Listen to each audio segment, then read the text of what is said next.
level. Let's get it. Run it up.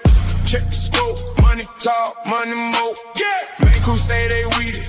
Kicking down the door. Run it up. Check the scope. Money talk, money more. What? Main crew say they weed it. Kicking down the door. Let's go. And it's the whole lane when I'm driving the machine.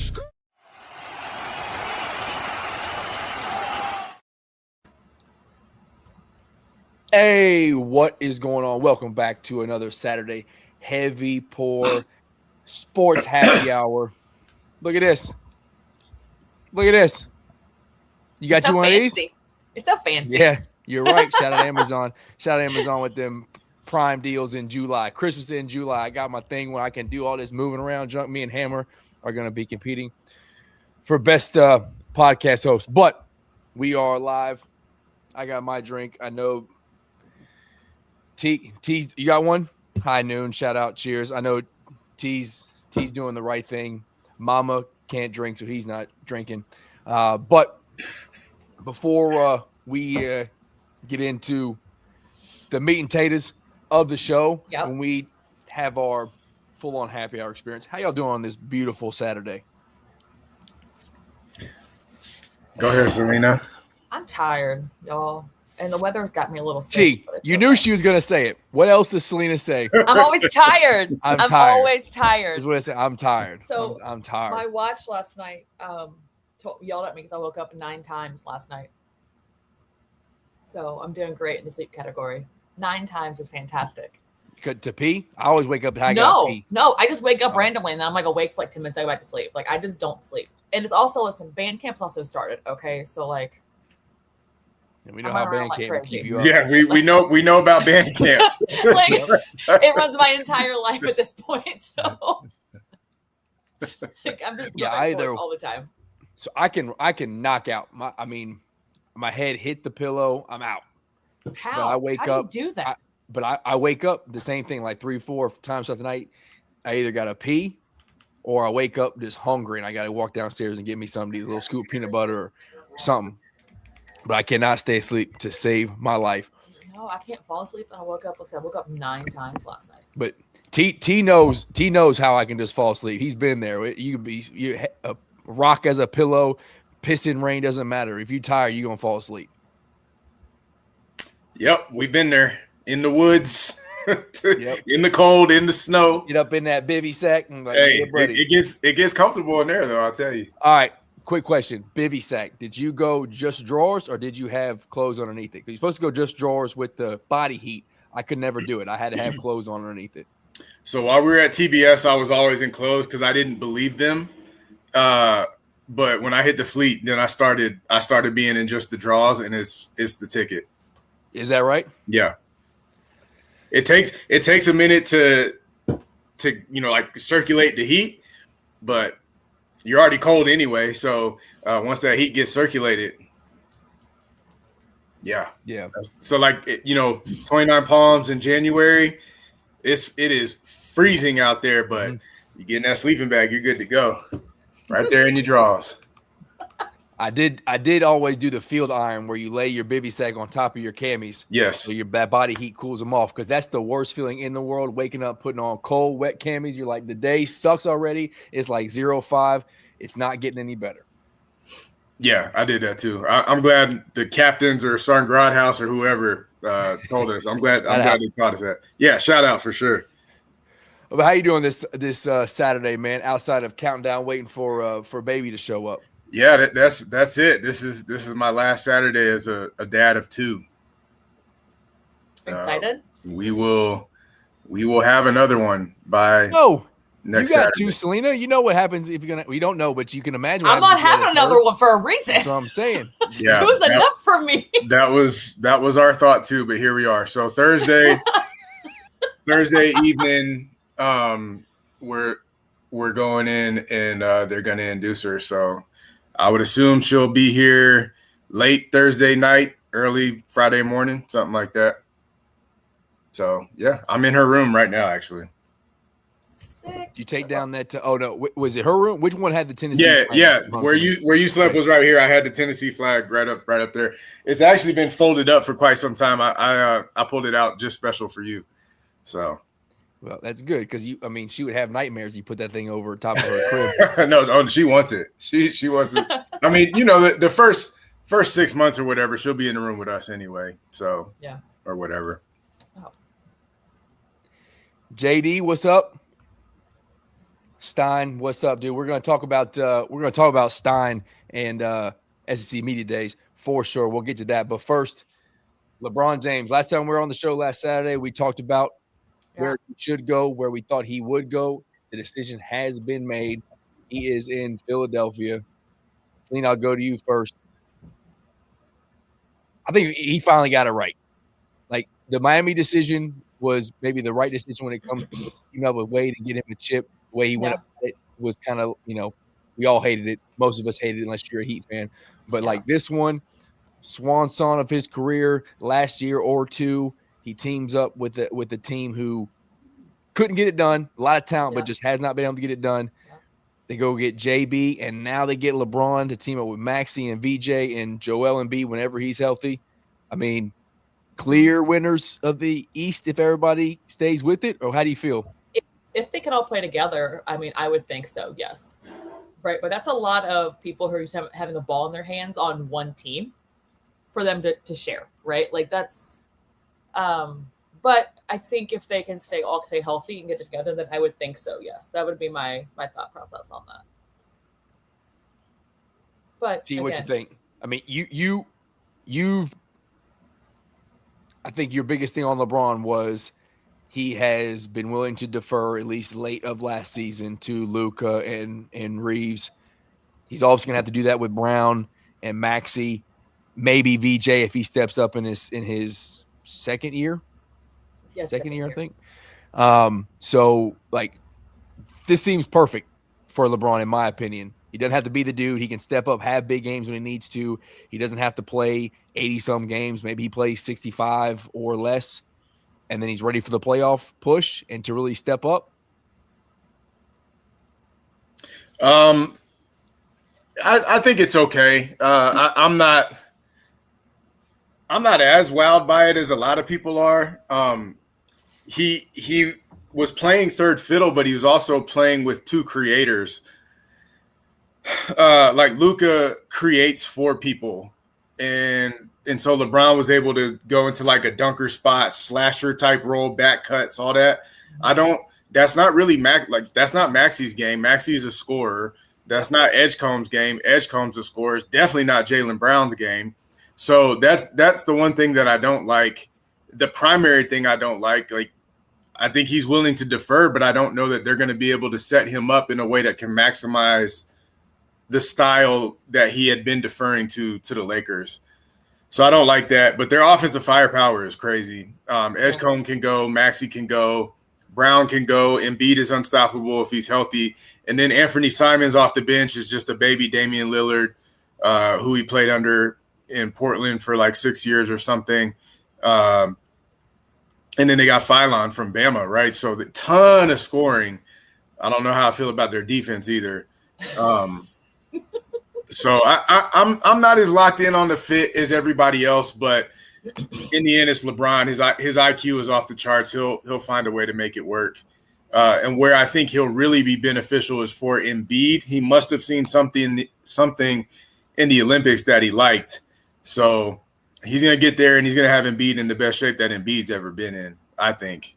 Because you saw how Luka turned it up once he came over from Dallas. That's true. So he's gonna put Embiid. Embiid's gonna be in some crazy shape. He's gonna learn how to work, how to prepare, and that could make a big difference. Do you think he takes to that though? Sorry, Celine. Do you think Embiid takes to that? Because like 100%. Remember when Kobe really leaned on Dwight Howard? Dwight Howard didn't do well with it, right? Like Kobe was like, "Hey, dog, you ain't it. You got to figure it out." He went from the Magic and he couldn't do what Kobe wanted him to do. Yeah, but I don't think LeBron. I think the expectations and demands from LeBron are similar to Kobe in terms of heights, but I think the way he goes about it is different. Kobe was, way more like MJ, just like, yo, just get it done. Just do it. Who cares? Right. Just get it done. Yeah. Because I was listening to Amon Shumpert on a podcast, and he was kind of comparing LeBron and Carmelo, and he was talking about how Carmelo would just be like, all right, I can't expect you to do it because I'm him. I'm just going to do it. Whereas LeBron will come, pull you aside, watch some film, and be like, yo, you got to make that bounce pass right there or whatever. So LeBron is way more keen to tutoring and stuff. So I think he knows how to go about it with a different voice than Kobe did. Kobe's just like, yo, I'm him, so you got to be him too. And people didn't know how to do that. So, yes, long way to say, yes, I think he'll take to how LeBron teaches him and shows him the example. So, with going back to the creator statement, do you think this would potentially put LeBron in more of a creator role anyways, being where he's at now? Because everybody there's a scorer, right? So, and we know he can do that. Because he draws so much attention. Do you think that puts him in that spot now with Philadelphia? I don't, because I think they want the ball in Maxi's hand personally, because like Maxi is your guy on the perimeter. Right.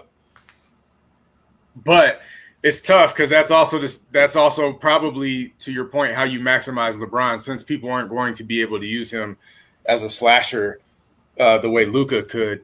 So, yeah, we're going to have to see about Nick Nurse's coaching chops, because this isn't, this team is not at all constructed like the Raptors were when he won a ring with them.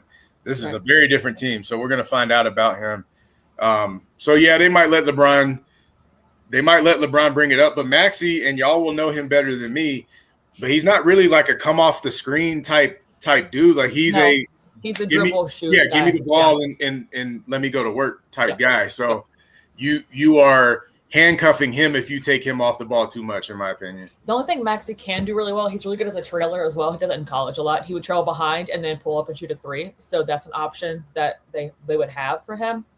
I know he still does it too. He just, although up to the range a lot better now. So that would be an option for Maxi, is to as for LeBron to create for him, have him trailing down the court. But no, Maxi definitely ball in my hand type of guy. I'll go score, and then everyone will kind of figure it out. So yeah, that's why the fit is really interesting, because Jaylen Brown is like that too. He's not a have people create for me type guy, and so yeah, we'll see. But again, LeBron's IQ and all that, I think he can find a way to fit. It's just like, what does the offensive flow and all that look like? He would have never gone, but I think Drew hit it on the head. Minnesota was Minnesota was great, but he wasn't going to go there. So did VJ come off the bench last year? He was a starter. He was a starter. Okay, so right now, if you played it out, it would be Maxey at the 1. What would Jaylen Brown at the 2, VJ at the 3, or vice versa? Yeah. Okay. VJ at the 2, Brown at the 3, Braun at the 4, and then you got Joel at the 5.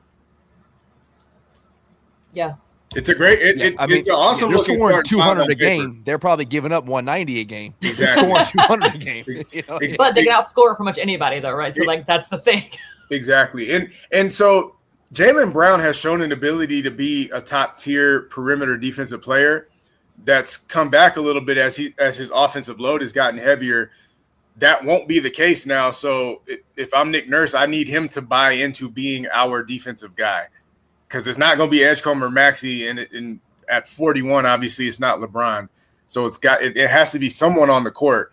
So when I'm explaining this to the team, I'm letting Brown know, hey, we're still getting you touches and all this, but you can expend more energy defensively now, because this isn't the Celtics with Tatum out, and so you're having to carry the whole team on your back. You got a whole team that's right here level with you. Yeah. You got to have him buy into being your defensive guy. Now, we talk about Maxey and his defense. I mean, he's not locked down clamps on you, but I wouldn't call him a liability. Like, he's not someone who you're just going to blow by and like it make look silly. No, you're not. But he's not going to be a perimeter stopper. He's 6'1"? He's small. So like that's more like your perimeter defender can't be the smallest dude on the court, unless it's Avery. Like, you got to be extra special Avery Bradley style to be that. So you're not just talking about guarding another one. You're just talking about just overall perimeter defense. Generally, I mean, because who is going to guard the other team's best player really is all I'm saying. Now, in today's NBA, that is often the one, but ones are also often much larger than Maxey. And to your point, he's never been getting exposed, but I just his size, I think if people are going at him for 82 games, that's going to wear on him. And he's had injury issues pretty much every season. He misses games. So if he's getting beat up on trying to be the guy defensively, whereas Brown has the body for it, and again, if he doesn't have to carry such a heavy offensive load, like why would I not want a 6'8", super athletic, strong dude being my primary defender, or however tall he is? Yeah. Yeah, so this isn't the game I wanted to play, but since we're here, let's play like a little makeshift King of the Hill. So the Knicks are at the top. Let's go Knicks and what is now the Boston Celtics. Tatum and minus Jaylen Brown. How do you feel, Knicks or current Celtics?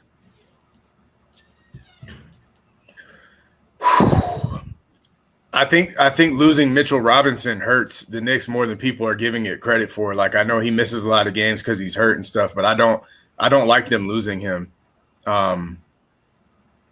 Was he impactful enough in the title run, especially championship? I mean, because he was damn near unplayable in some of these games, the way he was missing free throws and the way that they just hack Robinson on him. Yeah, it helps the Celtics, but probably not as much as it hurts the Knicks, to your point. So I think I stick Knicks, and I like how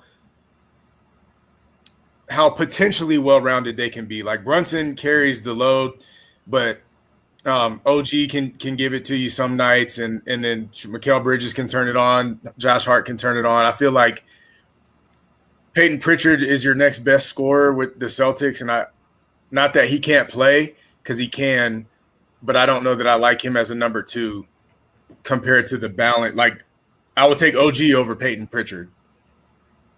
For sure. So I think for me, it's the Knicks. What do you think, Selena?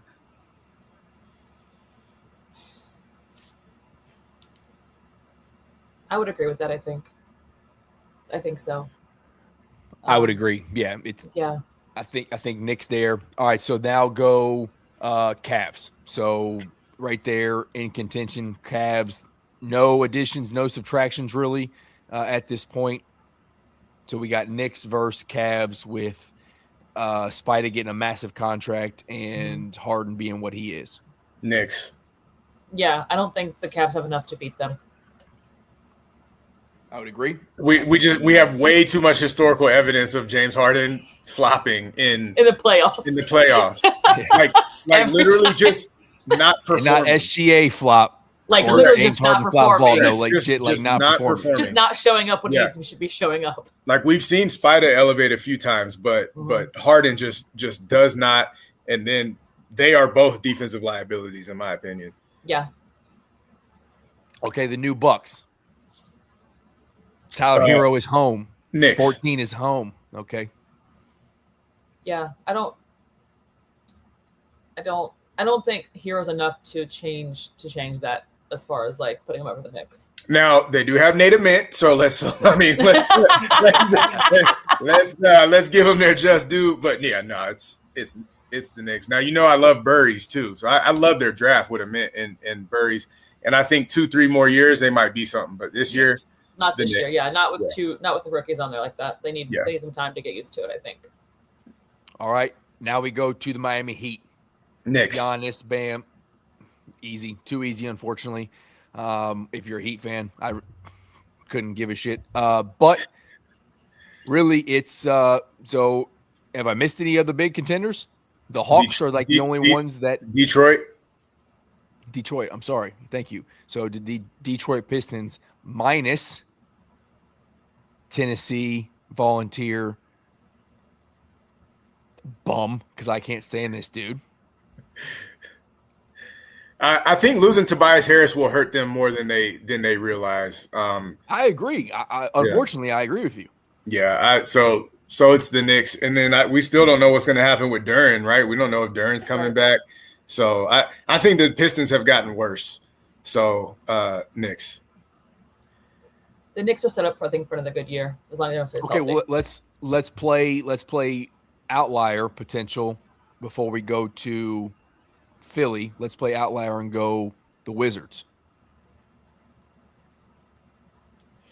Yeah, a healthy Wizards I think are far more dangerous than people are giving them credit for. Like nobody pays attention because they're the Wizards. Yeah.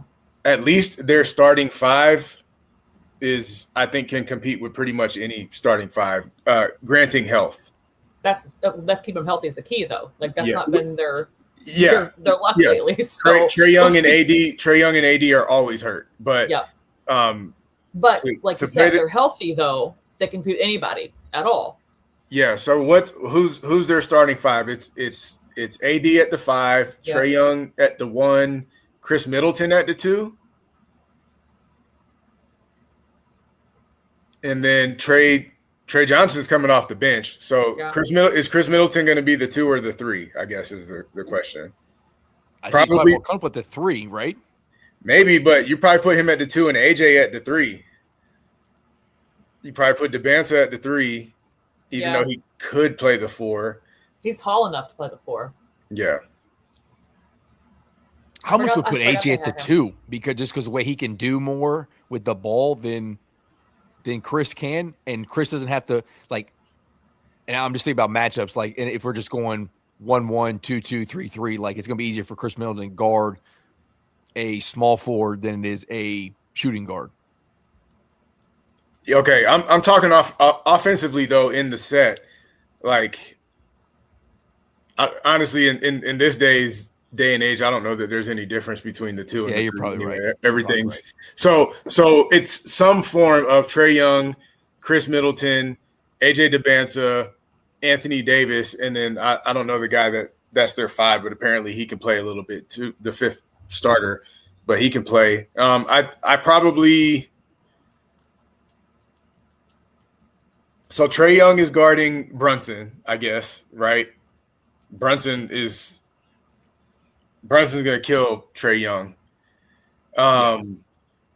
OG versus AJ, I guess. Yeah, and who knows really at this point, but probably OG get the better of him. Yeah. Why am I so fuzzy? Who's their 5 now that Mitchell Robinson's gone? It's Cat probably. Oh yeah, you're right. I'm tripping. So Cat versus AD. That's a good matchup. That's a really good matchup. Yeah, it's a good matchup. I think AD is probably better, but it's a good matchup. I think AD is probably more physical overall if he's healthy, like as far as like banging maybe.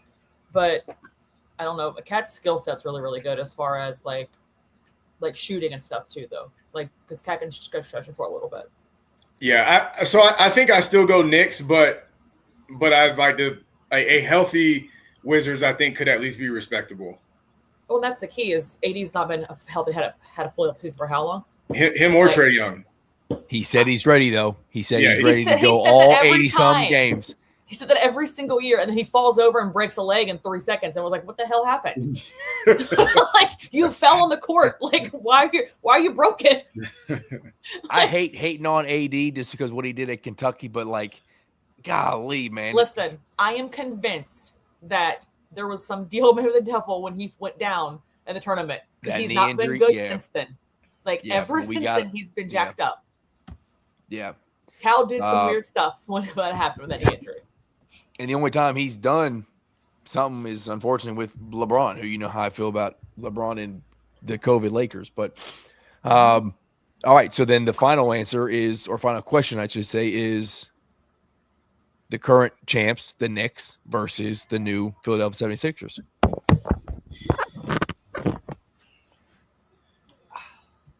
I think offensively, 76ers will probably have better firepower offensively. But again, it comes down to Embiid staying healthy, right? And then them figuring out how to properly use LeBron in that whole setup. And I think we're sleeping on how good defensively the Knicks are. I mean, That's when you got Bridges and OG Anunoby and then Josh Hart on the perimeter, that's why people can't really pick on Brunson the way you see Luka get picked on or some of these other guys, because Brunson is pretty bad defensively, but they got enough help on the Around rest of the him. court that it doesn't even matter. Yeah. I picked the Knicks over the Sixers. I think it'd be a See, good. oddly I think it'd be a enough, good I think series. it would be a great series if everybody's healthy. If everybody's healthy, I think I would take the 76ers because Brunson versus Maxey, I think, is a very close matchup. You know, like they're different players. They can score differently, but they both can't score on each other. Like neither one of them is stopping the other one. Right. OG versus Jalen. Well, who do you think? Who do you say plays the 2? Edgecombe. VJ. That's probably OG at this point. Would you agree? That's probably who? OG. Yes. So that's OG then, for me. But then Jalen Brown going up against at the 3. Bridges. Going against Bridges, that's Jalen Brown. Yes. So then the 4, LeBron versus who's playing the 4 for the Knicks? I don't know now. I don't know either.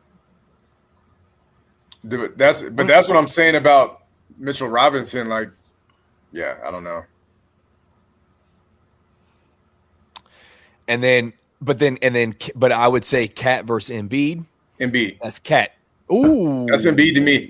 If Embiid is healthy, nobody in the league can stop him. Yeah, when he's healthy, he's unstoppable. I will agree with that one. But this Cat, the Cat that performed in the Eastern Conference Finals and the Finals, finally showed some strength, living in the paint, bodying folks. No, he was bodying Wemby, who weighs 1/3 of what Embiid weighs. Like that's the thing. Bodying Wemby and bodying dude. Embiid are two very different things. Like Embiid is a big man. Yeah, yeah. You're not Cat. Like you're right. Cat definitely played strong. He looked good. You're not bodying Embiid though. Like that's no. He's not pushing Embiid around like he did Wemby though. Yeah. That's not happening. Like interesting. Okay, I would take Cat in that match. If I'm going just the full bag, I'm taking Karl-Anthony Towns over Embiid. And that's health aside. Yeah, it's funny because you're arguing for what my answer was, and I'm arguing for what your answer was. Because I actually think I'm coming over to the Philly side because again, assuming health, I just that's what always happens to Philly, or almost always happens, is they fade because Embiid fades because he gets tired, he gets hurt, all that kind of stuff. Yep. This year, he's going to be in better shape, and he doesn't have to carry so much of an offensive load either. I think you can't assume, but you could be more optimistic about a healthy postseason Embiid than you have been before. But Cat is not pushing Embiid around, just to be clear. No. I don't know. I don't think he's pushing him around. I don't think Embiid's going to be able to if Cat is extended, free throw line extended, even three-point line, I just don't think Embiid can stay with him. Based on what we saw in these playoffs, the Cat we got in this postseason, I don't think Embiid can match up with him. Now, the opposite can be true. Embiid might be able to live in the post and not be able to. And Cat did get in foul trouble a couple of those games, so maybe that's the difference where Embiid's post game and what he can do. Because as big as he is, his footwork is phenomenal. So that could get Cat in some trouble. He's so good. I hate it because I don't like Embiid, but he is so good. He's a Kansas Jayhawk. I can't stand his ass. He's on the ground all the time. Like, you are the biggest dude on the court. Stay off the floor. That irritates me, but I still don't think anybody can do anything with him. That's a good one. That would be a fun matchup. That would be a great matchup. Yeah. If we get a healthy Knicks and a healthy 76ers squad as it's built right now with LeBron, that's going to be a great series. It's probably going to be a 7-game series, and it's going to, like, the matchups all over the court. It's going to be one that both the players and coaches have to show up for. I saw a thing on Bleacher Report that said Kentavious Caldwell-Pope is going to the 76ers too. I don't know if it's true or not, but I think He that does would seem to follow LeBron around. I mean, he hasn't since the Lakers. He's done Orlando, the Nuggets, Memphis, and I think Detroit since then. But they were tight. Wasn't he with them with the Cavs though?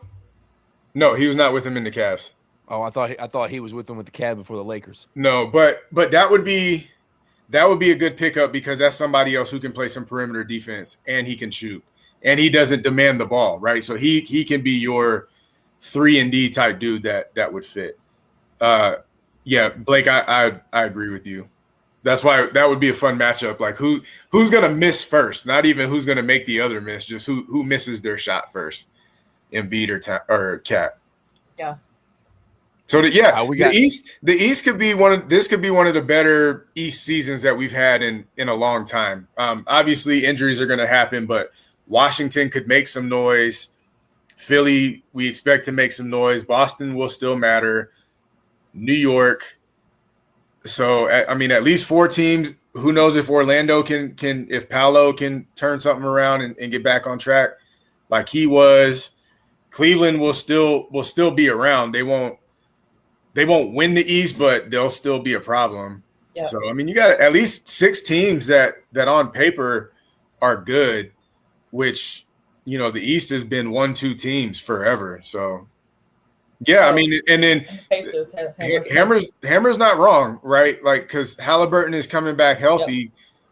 And last time we saw him healthy, he took his team to the finals. So, I should have mentioned the Pacers. That's definitely, that's 100% on me. Should have been mentioned. I forgot them too. He just posted a video, between the legs dunk, like the bounce is back with Halliburton. Yeah, he did. Posted it. Off the alley, but yum. Just no issues. Looks good. Looks good. All right, but while we're waiting on Hammer to show up, we could talk the rest of it because I want to talk to him SEC Media Days and whatnot. T, you can go ahead and you can mute your mic for the next 4 or 5, maybe even 10 minutes because we're going to talk TBT. Selena. Yes. You getting a blankie? Yeah, my feet are cold. That's it. We'll put some socks on. Good I don't like socks. They're gross. I'm the opposite. I gotta have socks on my feet. I'm wearing like I'm a socks. I'm a socks and slides guy. No one want to see my daggum. Nobody wants to see mine either, but you just gonna have to fight. You gonna have to fight me. My toes are always done, so it's okay. Mine are out, but they're cold right now, so that's what they're going with. All right, T going to take care of the babies. All right, Selena. Yes. The basketball tournament. We smack the Ville. We get our asses handed to us there. We did, but it's just a splash in the pan. Anytime Louisville wins, just a splash in the pan. They forget about all the friggin' losses from before, and they think, oh, this is the new norm. It ain't the new norm. Guess what happens? Yeah. You come to Lexington, Daddy takes over, smacks the son around, and says, guess what? Go back home. They're out of the tournament. Sorry, Trez, you stink. Sorry, Russ, you stink. Go home. Mm-hmm. But now we got Buddy Boeheim. Yeah. And Cuse, the rematch, the 1996 title game. That's kind of fun. That is TBT fun. Should definitely be playing that up. Fun. They should. Now it ain't Ricky P and Boeheim on the sidelines, but it's let's teams, though. Yeah. What was your thought? Did you watch the game? I watched some of it. Yeah. Okay. I was in and out that day, so I watched some of it. They wouldn't have won without Archie. Obviously, and there's too much drama with all of this. I think right now for just off season, middle of summer basketball stuff. Like there's too much. You don't think it's over? You don't think it's over? The drama's over? No, I don't think so at all. Archie's back. I don't think the game winner. I don't think it's over. I think some of those will happen or whatever. And Twani's going to get a lot of shit for it too, right? Like he's like people are already hammering on him, like why can't you get more players? Well. Think about it. Most people that are playing have contracts somewhere else to play. Like they're not just not playing for their places. Yeah. But no, I mean, I'm glad that they won because L's down for life, obviously. For life. Sorry, Black. Stuck in Louisville. But no, I'm excited for the matchup against the Qs. I think it'll be a good matchup. Tomorrow, 2 p.m. Eastern time. Here's the thing: is like, yes, I would 100% love for us to win the whole thing and for the boys to split $2 million. But success in TBT, and I've said it, you go back last Saturday, you go the Saturday before that. Success in TBT is beating the Ville. If they're going to match us up with the Ville, we beat Every them, time. right? Whether it's a one-game or a series, and it's best out of 3. As long as we send their asses home, that's success. This Cuse team, as far as TBT goes, they are the all-time winningest team in TBT. Yes. They've got a championship under their belt. Yeah. Buddy Boeheim, no matter how old his ass gets, he can still shoot the 3 ball. Yeah. So, like, and yes, do we have as many Kentucky boys on this squad as we would like as like the first 2 years?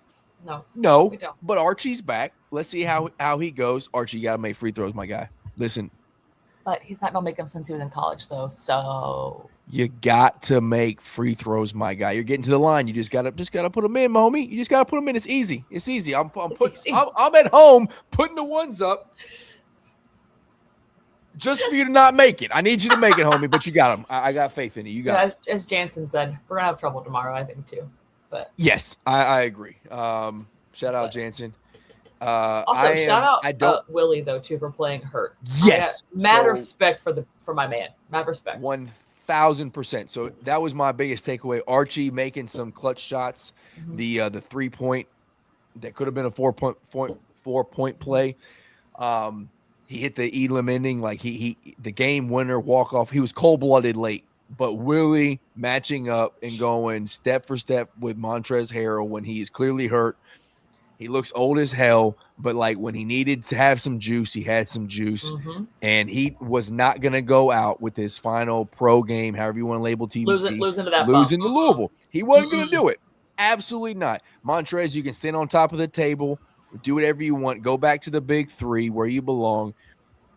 You ain't doing it here anymore. All right, before we bring T back, we'll bring in Coach Ryan. What's up, dude? What's up, man?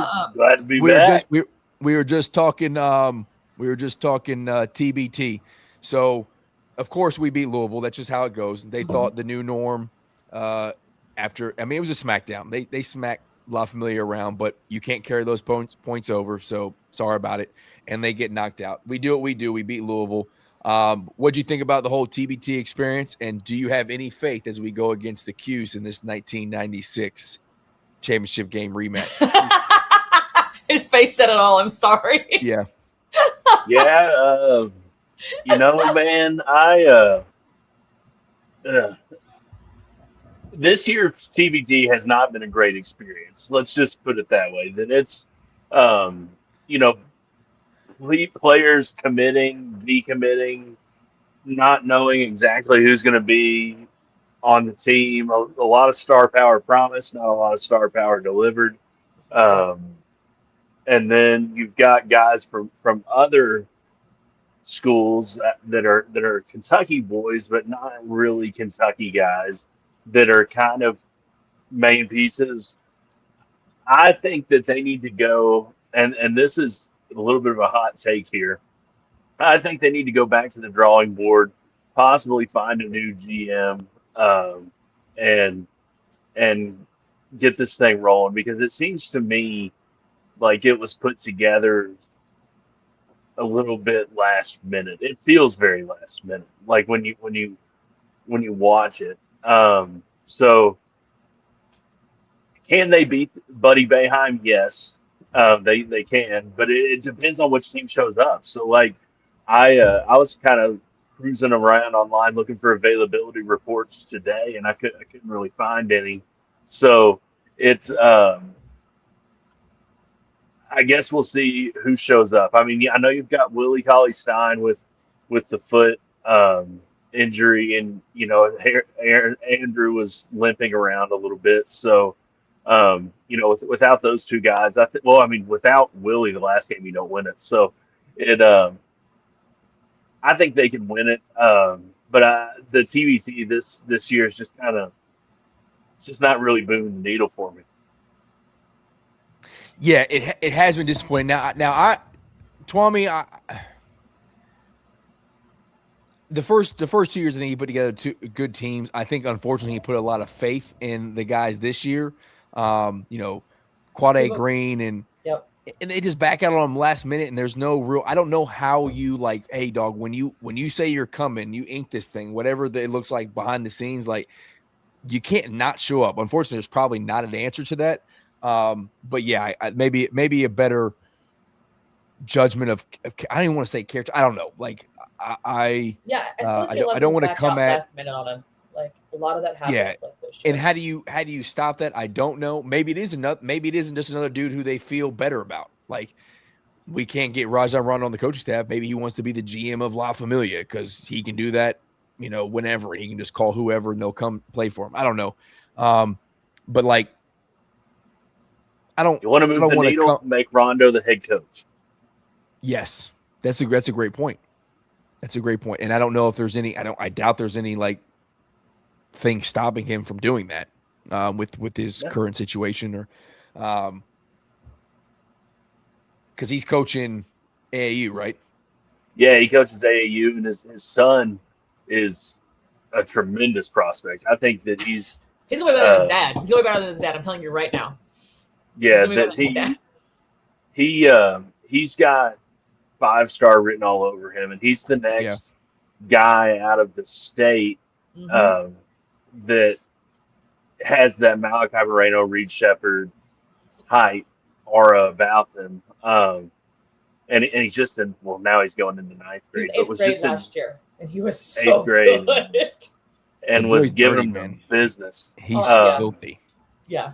And there's also no rule against this. Now this might be a little bit dirty, but there's also no rule against putting Pierre Rondo on the team. That you can put high schoolers on these teams as well. So maybe using that. Can you really? Yeah. I had no idea. Bro, this should be a recruiting tool. Why is Ryan not on the team right now? Screw Peach Jam. Put Hampton on the daggum La Familia team. That's what I'm saying, right? So, put him in front of BBN, let him get the love, and it's going to be hard at that point for anybody to turn it down. I mean, once you've been, in that spotlight, even in Memorial with, not full, but loud, that it'll be louder than anything he's ever played in front of. So, use it as a tool, man. And maybe that's getting low down and dirty, but you know what?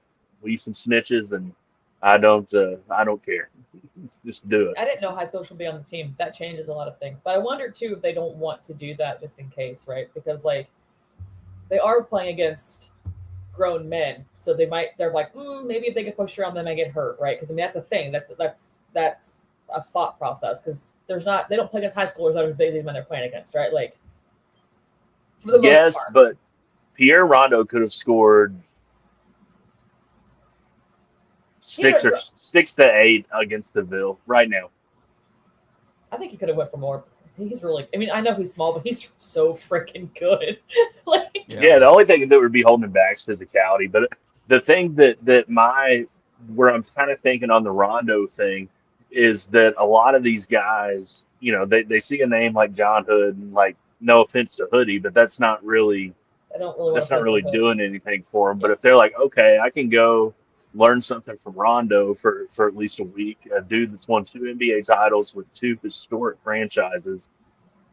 One of them's a Mickey Mouse title, but I think it's a slam dunk, not to be cheesy or anything like that. Well, but Rondo has so much ball knowledge. Even he had at one time people want to play for him, right? Like he's a magician on the court. Like his IQ was off the charts. So. Yeah, well, you got to think about it. Quade Green would be like 25, something like that. Mm-hmm. So he would be no such thing of the prime age where he would have watched Rondo when all this was happening. Mm-hmm. And would look up to somebody like Rondo, or somebody maybe like now where they're like, okay, Rondo, like my dad watched him. But a lot of the guys they would be trying to get for La Familia could do that. And one thing I think they need to do with La Familia is leaning a little bit more into the Pope guys as well. That there's some guys that could play. Andrew Carr comes to mind, Lamont Butler. Uh, there's some guys that aren't in the league. Anthony So can you Almanor. still play on a two-way contract? Can you play TBT if you have a two-way or G League contract? With a G League, yes. Okay. I'm not sure about the two-way, but a G League, yes. Okay. Yeah, they got to find. I think you're right. I think you actually like hammer to nail, dude. Like, it's not so much the GM; it's who's the coach. Because who was the coach the first year? Tyler Eulis. Exactly. And guess Hell what? yeah. A bunch of people showed up for that dude, right? Yeah, they did. It did. I think you got him. And again, nothing against John Hood. He's a great coach. Like the He's a great blob dude. that he drew up to win game one. Like all of it's great. But like You gotta have a needle mover. Yeah. Have Hood as the assistant coach. Hey, Bland White, who played for Kentucky, shout out, appreciate you. You're the assistant coach. We need like the dude to be the head coach. And even he's just the face of it. Even not doing nothing, he's just sitting there. Like, do we need like a guy to be the head coach, like a legend in Kentucky Blue? One thing as well that and again, I'm not speaking like I know anything about TBT, like from an inside standpoint or not. But one thing that's kind of struck me with especially this year's team is that if they had the respect for Swanee, they would have showed up, and that obviously he doesn't garner that huge amount of respect from these alumni guys. But then he did the first 2 years, right? Yeah. So I think what you're saying is got to be one or the other. It's got to be the GM or the head coach. They got to have some respect, some draw to it to show up for one of them. I think it's the head coach more than the GM, though. Like I really. I think if you put Rondo out there, it's like, okay, you're going to stand up a 2-time NBA champion, and what have you done in your career? Like, who are you? So like, Rondo could legitimately get on the phone and say, you need to be on a plane to Lexington. And I think most of the guys would be. And here's the straight, honest part of it is, yes, the alumni side of it, and I'm not discrediting the other fan bases, but I am saying that TBT's blow up over the last 3 years is because of the state of Kentucky. That is facts. You go look at the numbers. Both Kentucky fans and Louisville fans are the reason why TBT has shot up, and now they can offer, and you got sponsors to do $2 million deals and yada yada.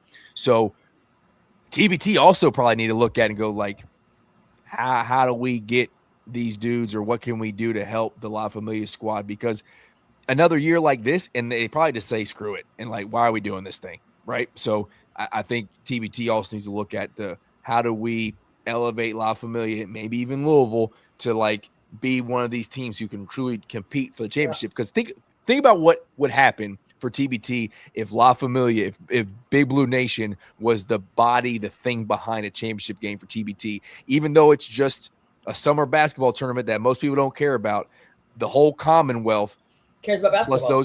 Plus those maps that you see where it's Kentucky throughout the entire country about where these fans are, right? Like the 400,000 fans that watched championship game last year, double it. I guarantee you. Double it, if not more. Well, the one thing I would do if I was just the TBT from a TBT standpoint is for the final game, I would do something kind of like a series like they did against Louisville, and then have it at one of the sites. Don't have it at a neutral site. You've got to have it where fans are going to be more invested in the alumni, because like if UK or La Familia takes it all the way to the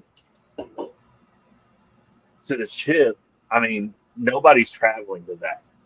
But if they had it in Lexington, best 2 of 3, maybe even move it to Rupp, yeah, I bet you could fill a 3/4 of the bottom of Rupp Arena. Probably more, honestly, to be fair. Because Peanut Butter Posse, I put that up. I don't know what you're talking about there, but shout out. I'm not sure who the BB and Unfaithful guys were, outside of maybe the ones that were hating on Archie for not showing up. I'm not really sure what you're talking about, but I'm not as upset about Archie as I am about really Quad A Green was, from what I've heard, just a complete stand up. So Just like, yep. yep. Same So with that's Marcus Lee. kind of, Where's this dude at? yeah, same with him. And I mean, you've got guys that that aren't, I don't want to say like, that aren't beloved by the fans that could really take that next step and do it. I mean, I think you've seen it with Andrew Harrison because, like it or not, Andrew Harrison was not, I don't think, judged correctly when he was here. I think that he and his brother did great things, and in their 2 years it showed. But a lot of people got on them for that, and I think coming back with La Familia, diving for loose balls, all that, him talking all that trash to Louisville's been like the most vocal on there you go, Jansen, Josh Harrelson, I like that. Jorts. But Bring back Jorts. he was in Japan at one point. Yeah. He might be with a overseas still, honestly. Yeah, so I think you could put together a solid overseas team. Michael Mulder comes to mind. There's guys out there, Davion Mintz, that you could get to do this thing and really put together a very, very, very competitive basketball team of guys that aren't quite NBA level, but they're right there. They're knocking at the door, and they're playing in the highest leagues in Europe, highest leagues in Australia.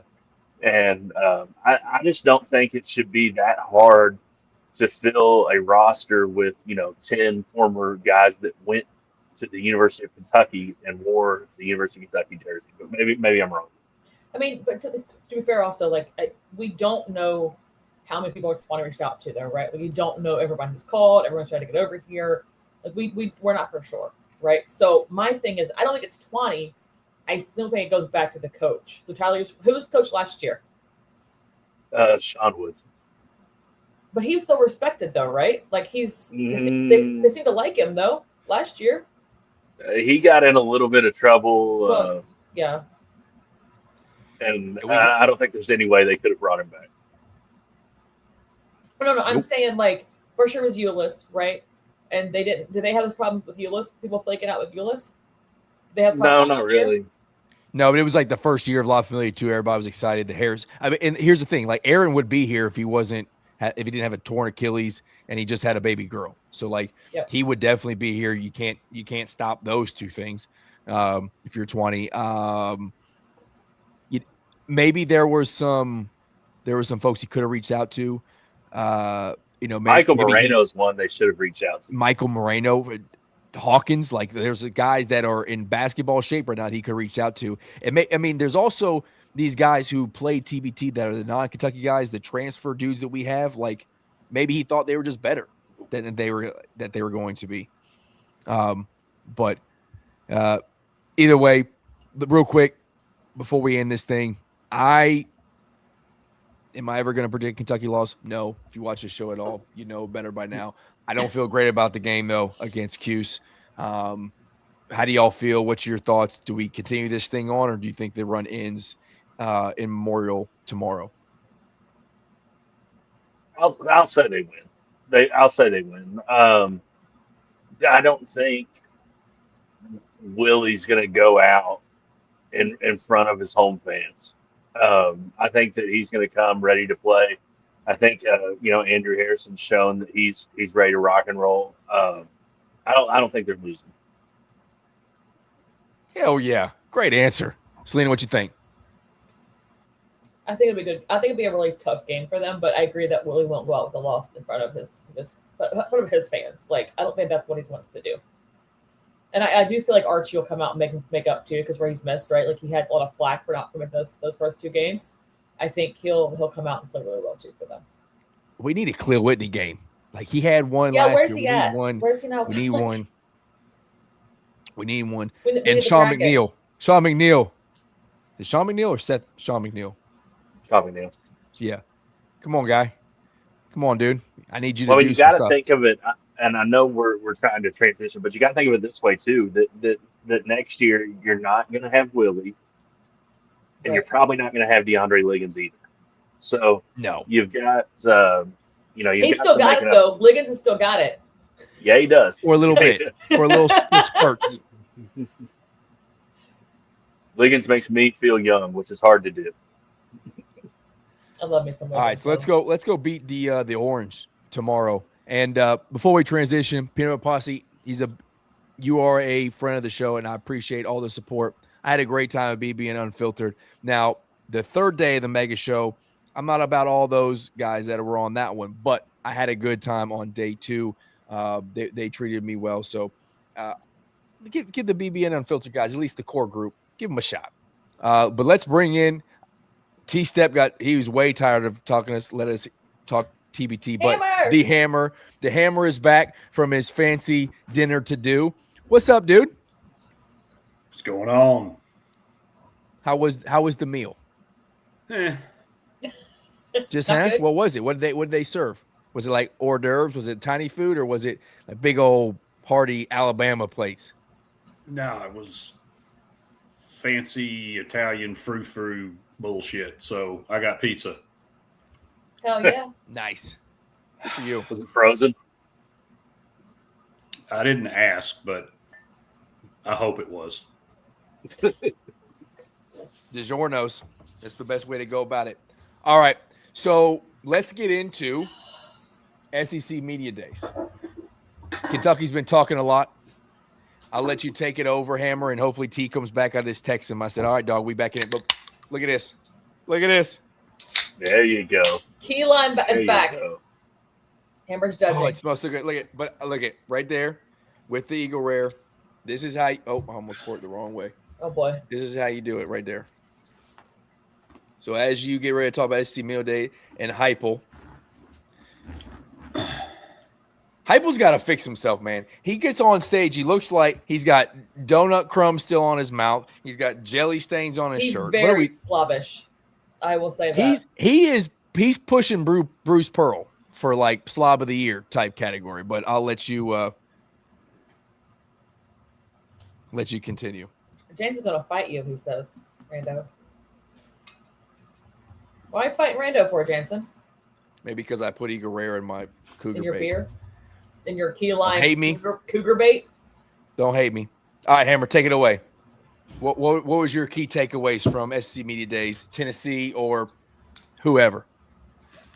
Well, I'll actually start with Kentucky because I thought it was interesting how Will Stein approached his first go with talking season in the SEC, because I know a lot of people had some mixed opinions about how he answered the question that drew all the attention. But I mean, honestly, though, I think he's right.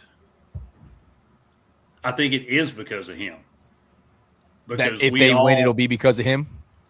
Yeah. I mean, 100% will be, because we've seen a lot of talent there over the last several years. And let's be honest, outside of 2 seasons, I think Mark Stoops was severely underachieving.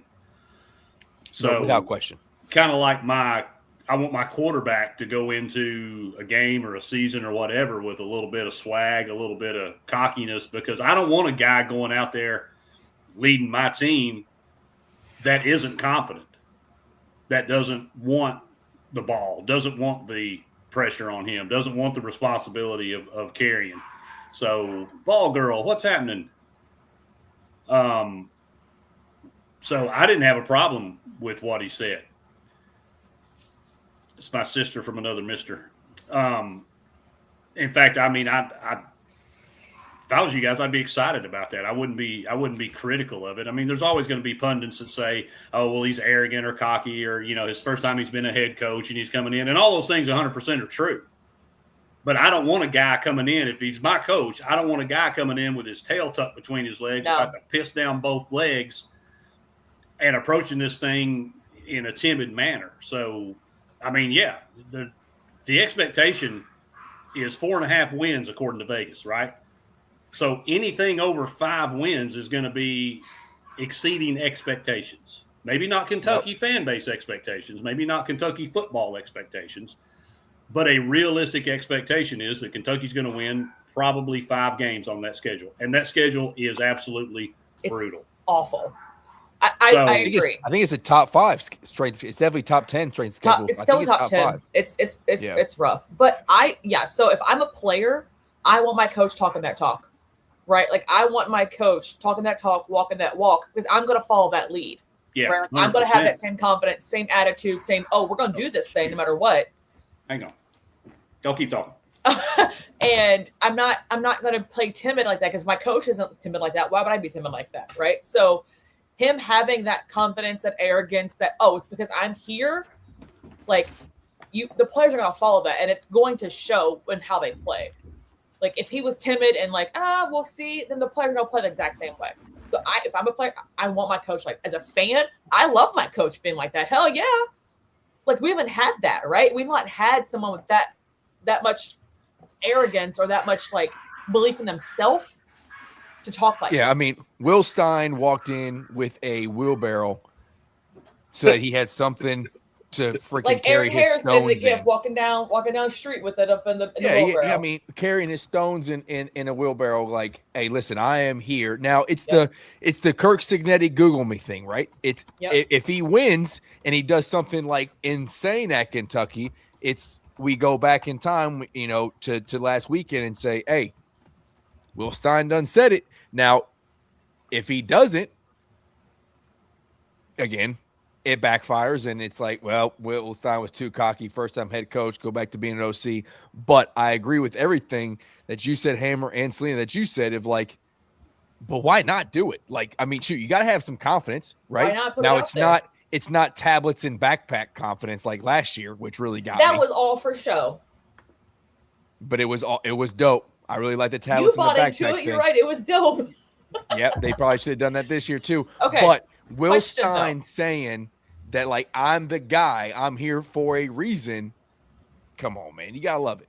It's a lot better how quickly we forget about this shit's hard, pony up, all that stuff. So it's a lot better than that. I mean, that, you don't want to come out and hear, well, we don't got enough money to be competitive, so I don't even know why anybody's dogging me right now. Like, that's Right. not what you want to hear out of your football coach. So I think Stein knocked it out of the park, and I think he was probably, it's either him or Summerall were the top stories of SEC media days, for different reasons. But Summerall, they got all hurt over throwing the podium thing. I thought it was funny, but it's going to be interesting. The other thing that I thought was kind of interesting at SEC media days is Will Stein, the way he showed up. I mean, he looked like $1 million. So, like, it wasn't those things like Heupel coming out looking like he's got donuts all over his face and that kind of stuff. Like, he was what you want your program to embody. And, we went from having, I think Stoops is the oldest in the SEC, wasn't he? One of. He was the longest tenured after Saban was left. Yeah, to the youngest guy. So I think that it's shown that Kentucky football has done a complete 180 and is ready to be taken seriously. And, maybe I'll eat my words, but I think 4.5 is low. I think he's embodying the change he's making the program too, right? So as a head coach, he's coming in, he's rewriting all of this because it was not in a good spot. And he knows that too with the fans too, right? He heard all the noise from the fan base. He heard everything from us saying how unhappy we were, how tired we were of telling, like, being told to pony up and all this. He knew how frustrated we all are with it. So he's taking this and he's embodying everything that he said he's going to do or he's about, and he's putting it out there, right? So like, I expect that to keep going on as he builds. He's young, but he has a swag of a young coach too, and players are going to like, they're going to relate to that more as well because he's young. He knows more about that like subset of the players and like the hipness of it, I guess, right? So I think he's doing everything he needs to do to change the program around to how we want it to be. And I mean, when you look at his two most famous sound bites right now, it's because of me and if you're scared, go to church. So like, I love that because I've always had the thought that Kentucky football, while they may not be, like an Alabama or something like that, but I've always thought that there's something there that people have undersold because I think Kroger Field gets as loud as a lot of places in the country, and that the environment's there, BBN cares. And I just think this nonsense about, Kentucky can never be competitive ever in football is Indiana just proved it wrong. So Right. that I can't believe I'm saying this, but I'm kind of glad Indiana won it just so that narrative could stop. And it's like, all right, if Indiana can do it, why not us to take one from Stoops? Yeah, 100%. The Indiana thing is going to get a lot of teams and fan bases hope. It's also going to get a lot of coaches fired because there's going to be people who expect you to do the Signetti thing. And I think that's probably the outlier. Signetti is the outlier to go there in 2 years and take the worst college football program in D1 history to a national championship team in 2 years. And I don't think Kentucky fans are asking for that, but we are asking to be respectable and go win the game we're supposed to be and have, like a 10-2 season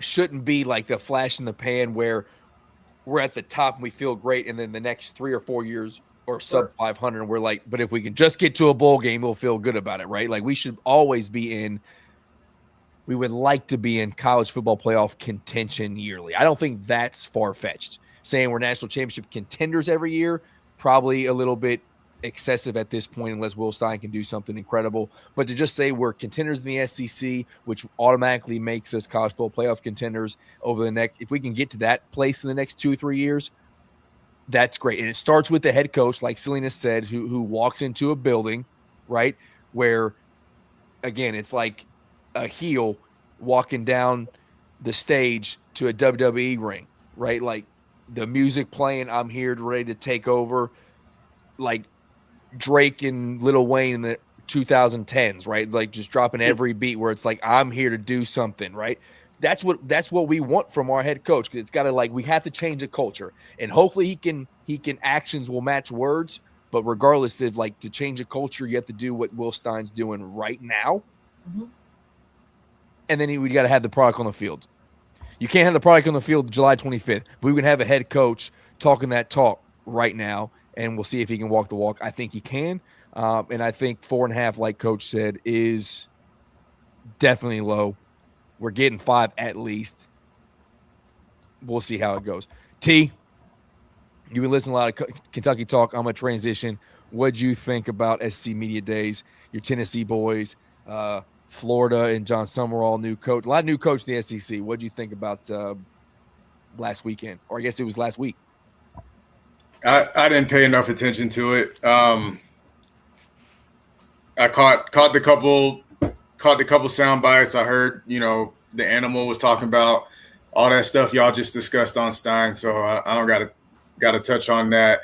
I don't know, it's kind of lost its luster, I would think. I think it's nice because it kind of signals, hey, college football is here. But generally speaking, most of the coaches and their players are just like, hey, we have to do this. We're here so we don't get fined. Let's be kind of bland. I like when they let personality out. And Josh Heupel let some personality out. He had this one little saying about we need to make sure that in East Tennessee we're stocked up on mustard and golf balls when Lane Kiffin comes into town so we can toss all the stuff at him.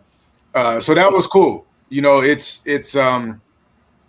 I think it's apparent that Josh Heupel has a lot of personality, but he doesn't show it to us through his engagement with media. He's pretty coach speak, quick, short type stuff. But he connects with recruits really well. He recruits well. So I think he just a smidge let that personality out. And I think that was cool to see. But other than that, I don't really care about SEC Media Day. It doesn't get me hyped one way or the other. Other than signaling, hey, we're almost there. Thank God, we're almost college football. That's the main thing for me. Thank God. It's true. We're almost there. I think the big thing under 40 days. Big thing to take away from the other stuff that Coach Heupel talked about wasn't anything that we don't already know, haven't already heard. So to a large degree, I agree with T. I think anytime there's a new coach, I think SEC Media Day is a little more interesting because you kind of get a snippet of what that coach's personality type is and how they're going to interact with media and things like that.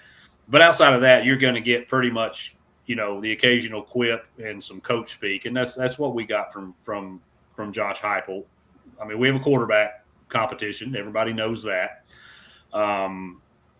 He just reiterated it's going to be earned on the practice field. And I can tell you one thing, that whoever is named the starter has Josh Heupel's full trust, because he will not put the ball in the hands of somebody that he does not trust.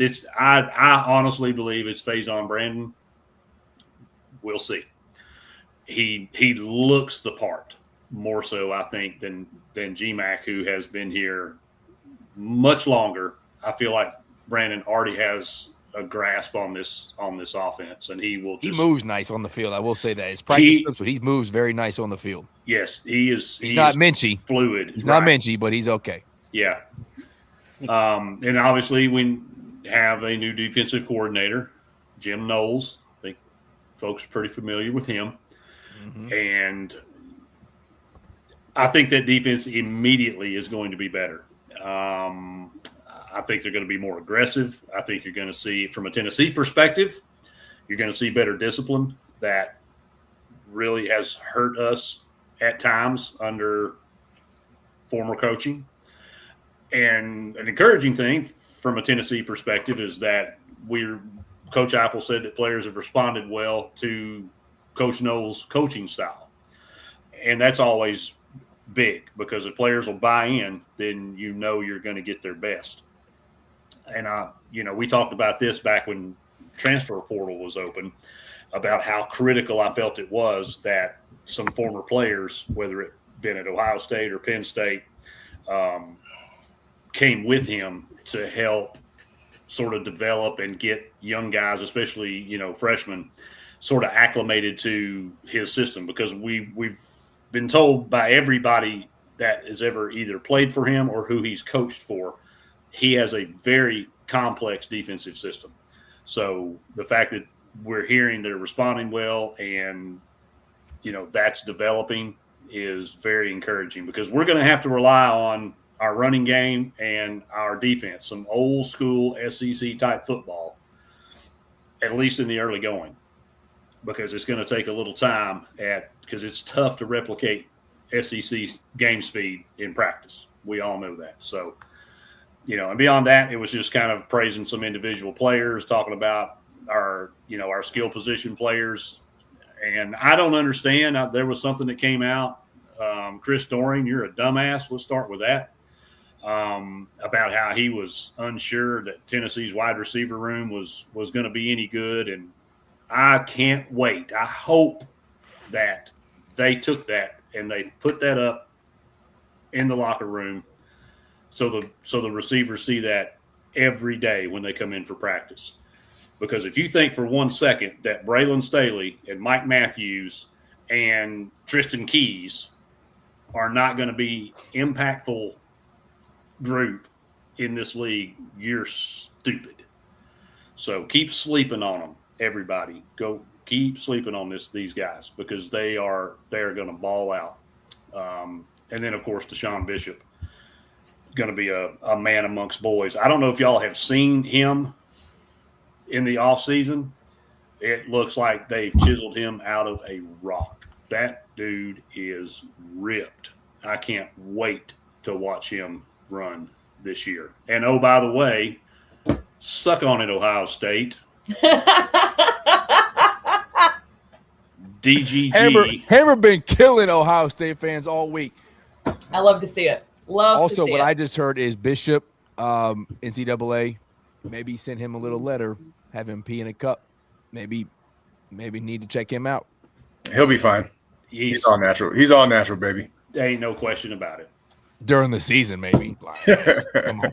Yeah. Yo, so that's a real thing, though. I mean, I'm Division II type guy, but I remember we had a bunch of teammates who came back from Christmas break, all of a sudden just all this, that, and the third.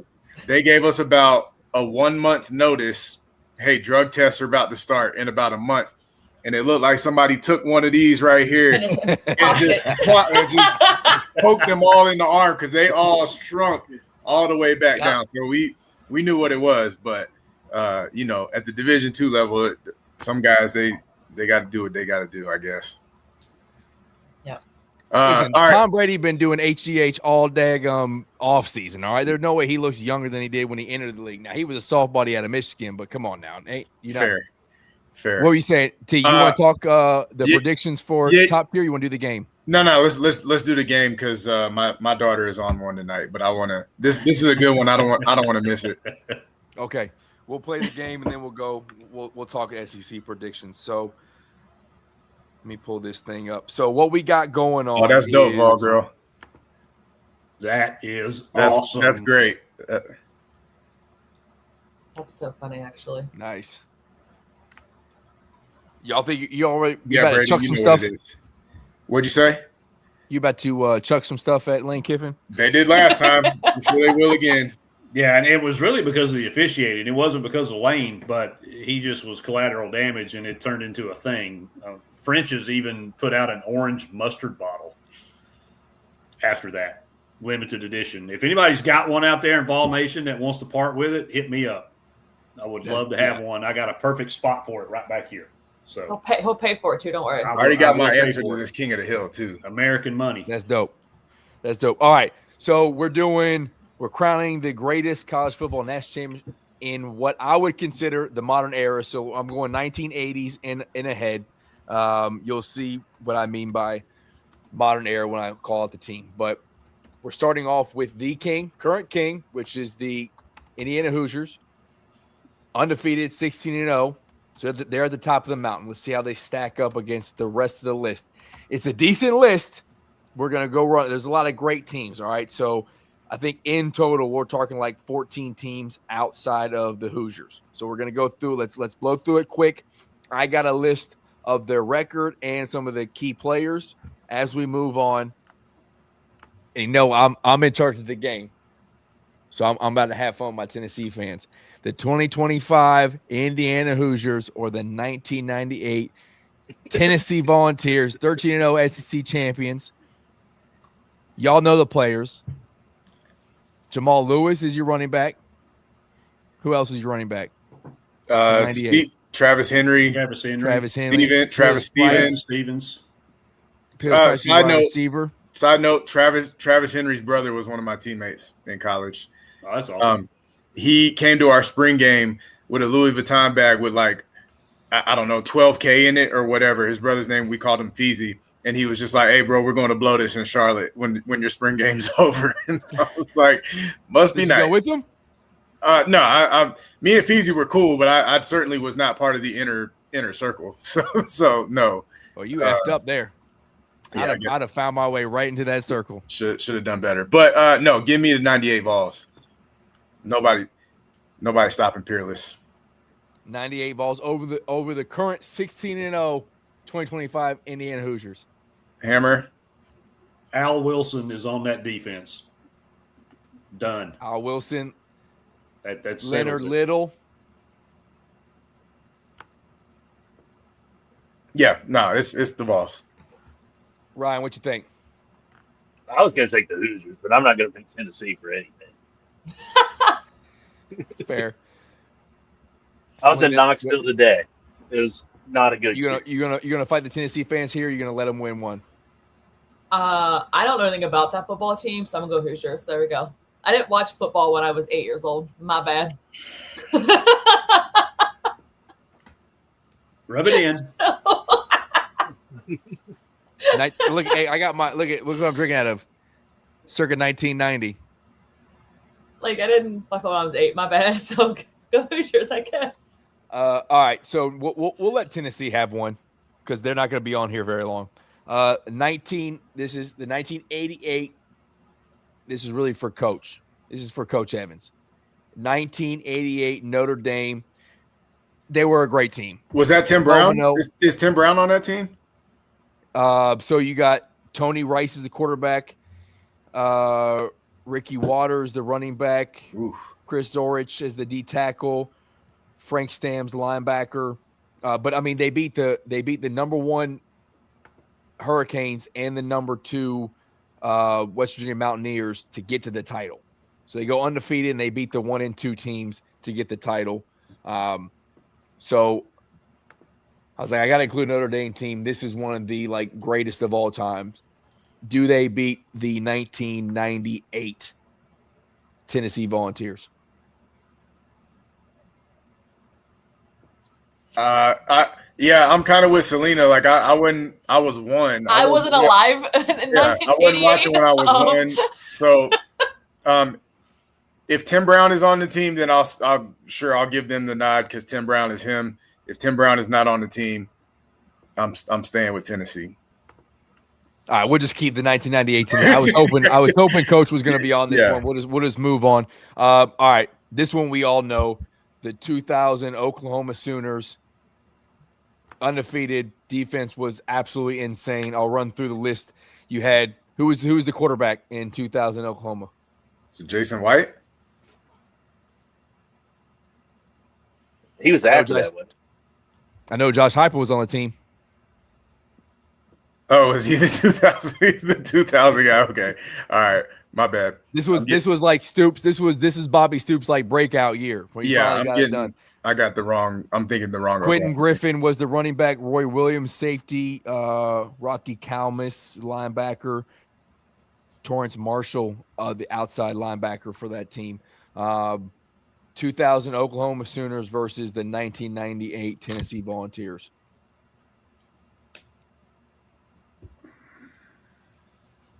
Hammer. I'll go Oklahoma, but I was a ripe 7 years old.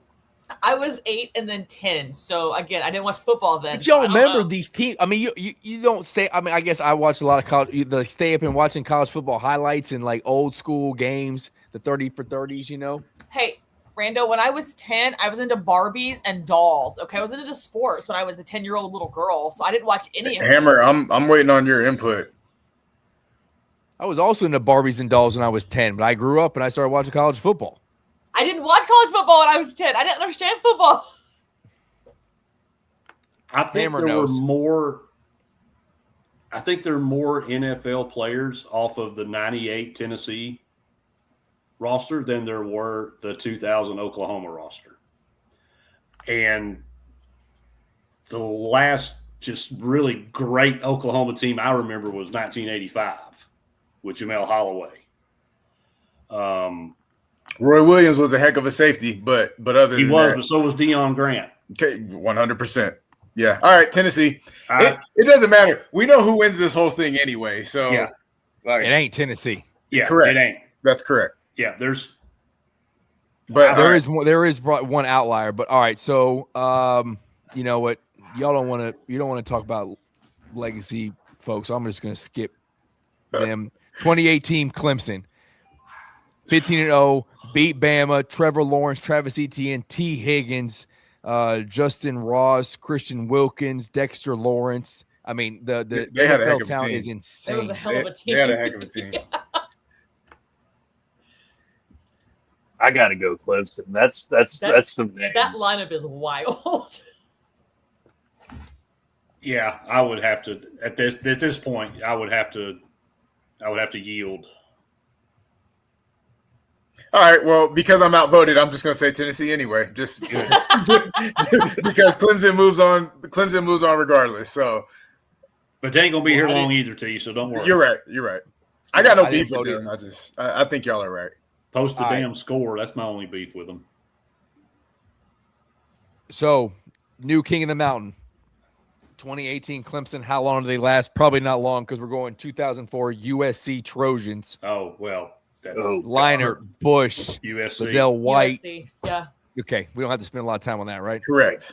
Okay. I don't care what was vacated that season. They absolutely destroyed Oklahoma. Yes. And Reggie Bush is in the conversation of, the all-time greats in college football. So that team absolutely 100% takes the spot. Also, if you haven't watched Cocaine Cowboy, Cocaine Quarterback on, I think it's Netflix, one of the streaming things. Google it, you'll find it. Great show. One of the teammates for these guys was just like turned into just drug smuggler dude who couldn't play football anymore, so he just started funneling drugs from God knows where, made a bunch of money until he didn't, and ended up in jail. But it's a great show. You should go watch it. All right, so we got 2004 USC Trojans, top of the mountain. Now we got the 2013 Florida State Seminoles. SC. 14. SC. Well, hold on. 14 and 0. I'm not won holding every game by like 2 touchdowns or more. Jameis ain't beating 04 USC. Yeah, SC. Jameis Winston, Devontae Freeman, Kelvin Benjamin, Rashad Green, Lawrence Joyner, Telvin Smith, Jalen Ramsey. Didn't they have Dalvin Cook too? Either way, it's still SC though. I don't even care if they have Dalvin Cook. Yeah, SC is I thought Cook was the next year. Maybe he was on that team. either way, SC. I'm agree. Wow. Southern Okay. Cal. Ryan, you feel the same? Same way. 2 Heisman Selena? winners on the same team. Yeah. Damn. Okay. All right. So USC still has it. 2008 Florida Gators. Hell Listen, no. SC. Hold on. Take your Florida hate away from it. I hate them too. Tim Tebow is one of my least favorite humans on the way, even though he seems like a great human. I've been waiting for the Tiger Woods thing to drop on his ass where it's like, oh, I gotcha. He's not really great, but he seems to just have all his pieces together, unfortunately. SC. Tim Tebow, Percy Harvin, Joe Hayden, Brandon Spikes, Marcus Pouncey, Mike Pouncey, Carlos Dunlap, Janoris Jenkins. You done? SC. SC. SC. Y'all are crazy. You have to have a discussion at least. We did. Hell no and SC. That was the discussion. Fight on, I guess. USC is moving on. This one should probably going to be easy. All right, 2022 Georgia Bulldogs, 15-0.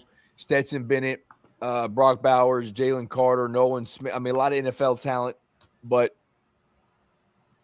if you didn't pick the 08 Gators, then you're going SC. Clear across the board? SC. Yes. All right, I see head nods. Now this one, if this one's not a conversation, I don't know what I'm doing with this game. 2005 Texas Longhorns. That Vince has Young. to be a conversation because they beat them. They beat USC. Correct. It's still SC to me though. Same. Like I think if you play that game 10 times, SC's winning 9 out of 10. yeah, SC's winning at least 8 of them. Vince Young had Vince to Young do had to have heroic a- things in that game. Yep, To I beat did them. remember watching that. That touchdown run was Yep. insane. It was. It was something. He did some crazy things for them to win that game. Without that, they'd not have won that game though. Like that's the Yep. thing. Like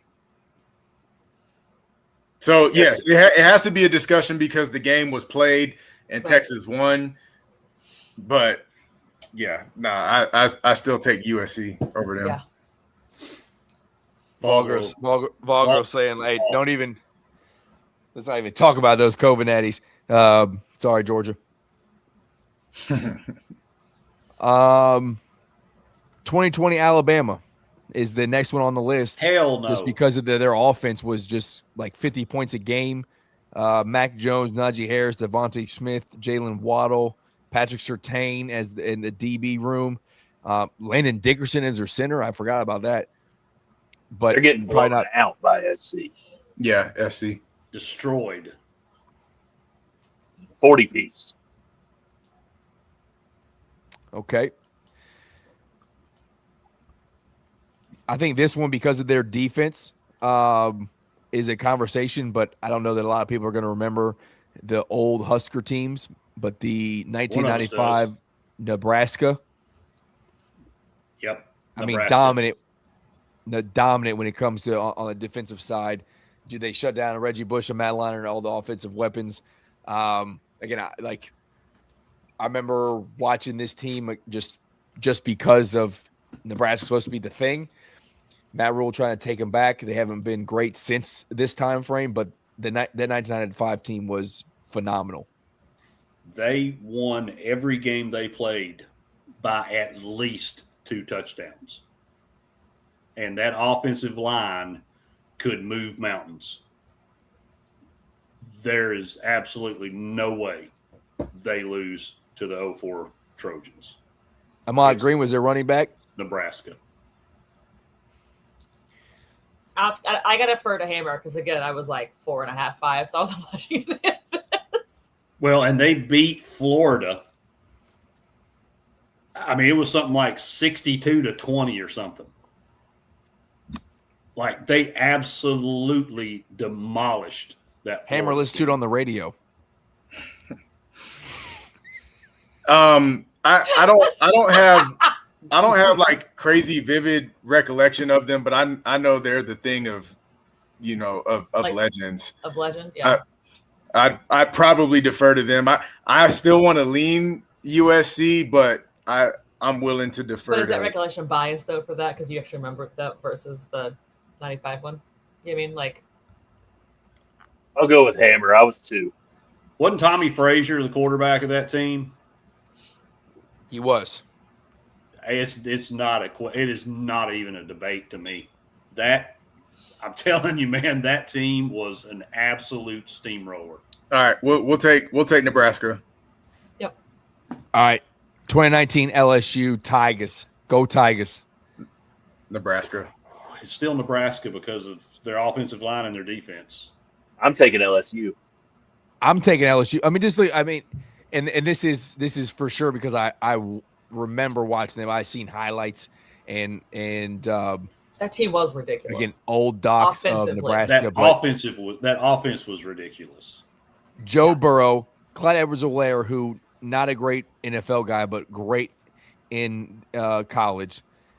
Jamar Chase, Justin Jefferson, and this is here we go. Defense: Derek Stingley Jr., Grant Delpit, Patrick Queen. So on both sides of the ball.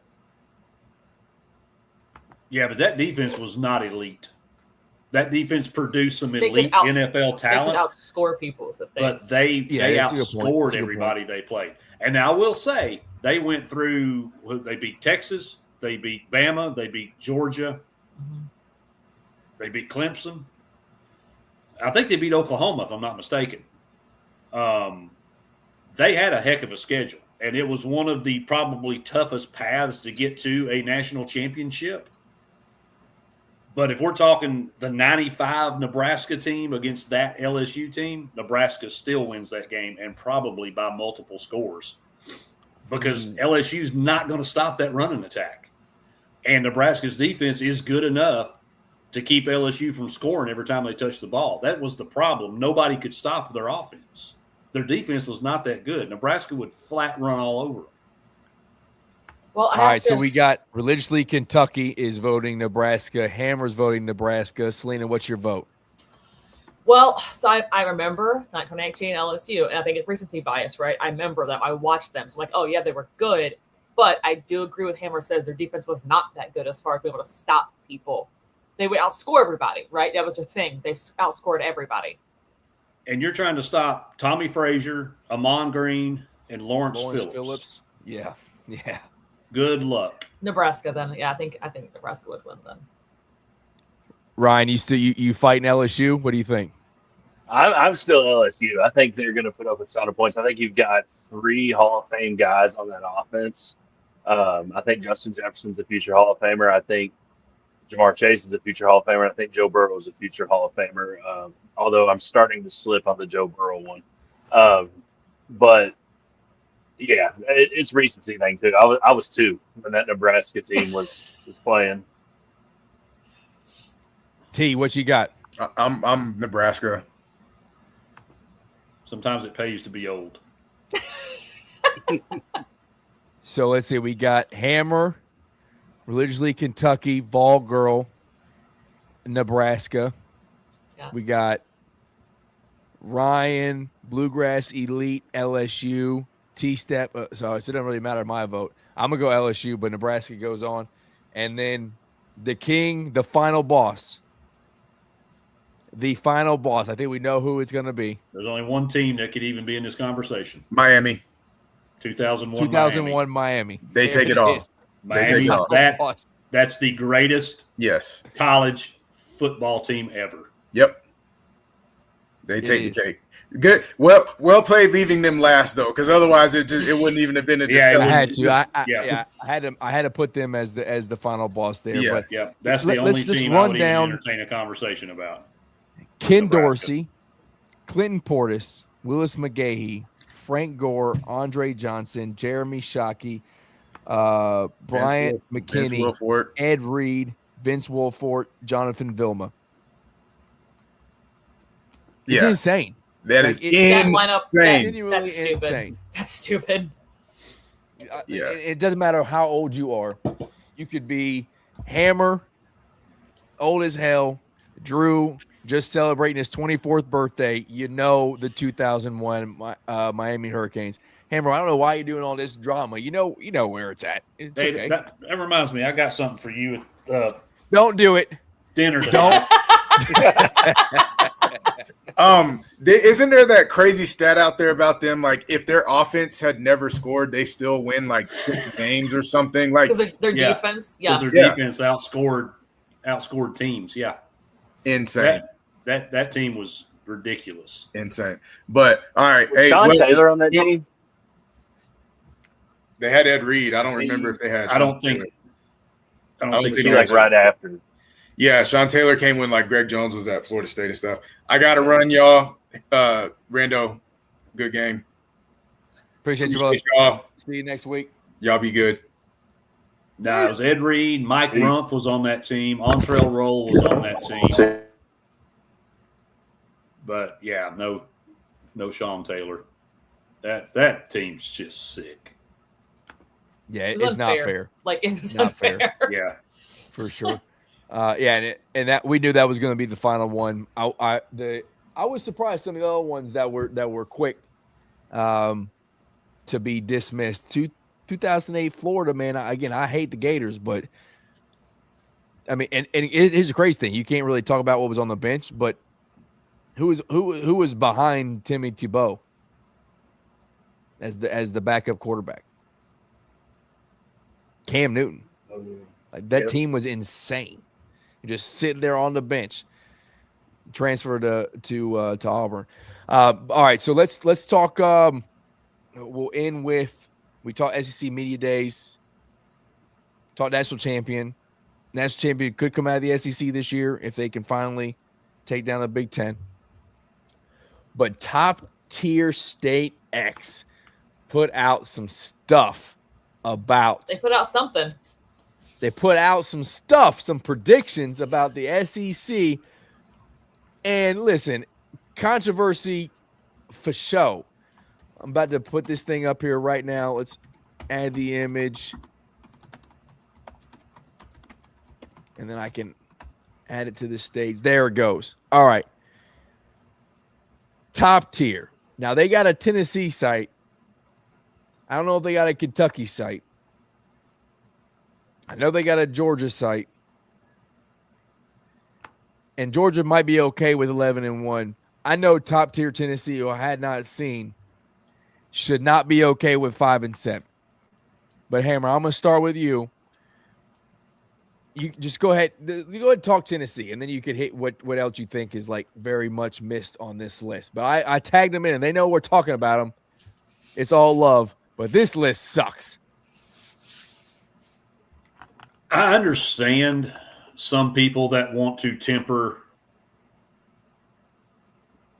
the performance of Tennessee with maybe a 7-5 season, or even 8-4, which is probably somewhere in that neighborhood. 8-4, 9-3, I think is where we fall, depending on how quickly the defense comes along under Knowles and how much development we have at quarterback. There's one position on our team that I'm not going to be worried about. It's going to be quarterback. I don't know why everybody's losing their damn minds over this. Josh Heupel knows what he's doing with a quarterback. He's proven it time and time again. So I can't for the life of me see 7 losses on Tennessee's schedule. Even if we have crap at quarterback, our defense and our running game is good enough to win 6-7 games. 2 conference wins, really? That's not a gauntlet schedule. We've had much worse and performed much better with less proven talent. So I don't know who your crack dealer is. I would suggest maybe looking into getting somebody else, because that is just absolutely a horrible, horrible take on Tennessee's record, regardless of who's under center. I don't care which one of them it is. They're better than 5 games. The other things that kind of stick out in my mind is the team that's probably the deepest and the most highly favored to win the conference. You don't even have them in the conference championship game. And that would be the Georgia Bulldogs. They lost everybody off that defense year before last. So all those dudes last year that they made the run with, they're all back. Their quarterback, he's back. Quarterback continuity is so critical. And they're one of the few teams that actually have their quarterback coming back. Texas, Ole Miss, both do as well.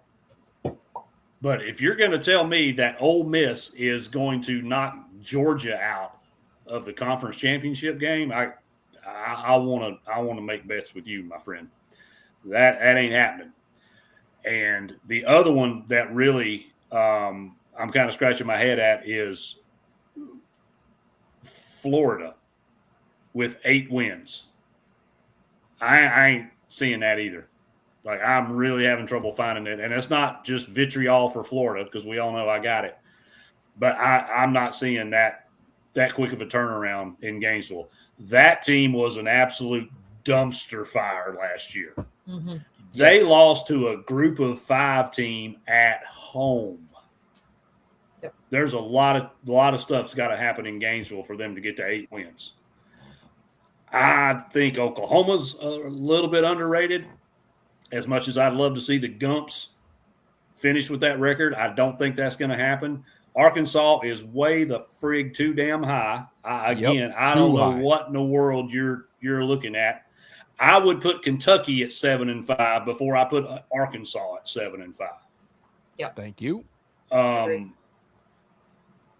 don't hate the Vanderbilt pick, though I don't know that they're going to fall off the map that much. And then I think Mississippi State's probably a win higher, and I'm still trying to trade Missouri, so no comment. We all hate Missouri. Let's just the SEC, one, please.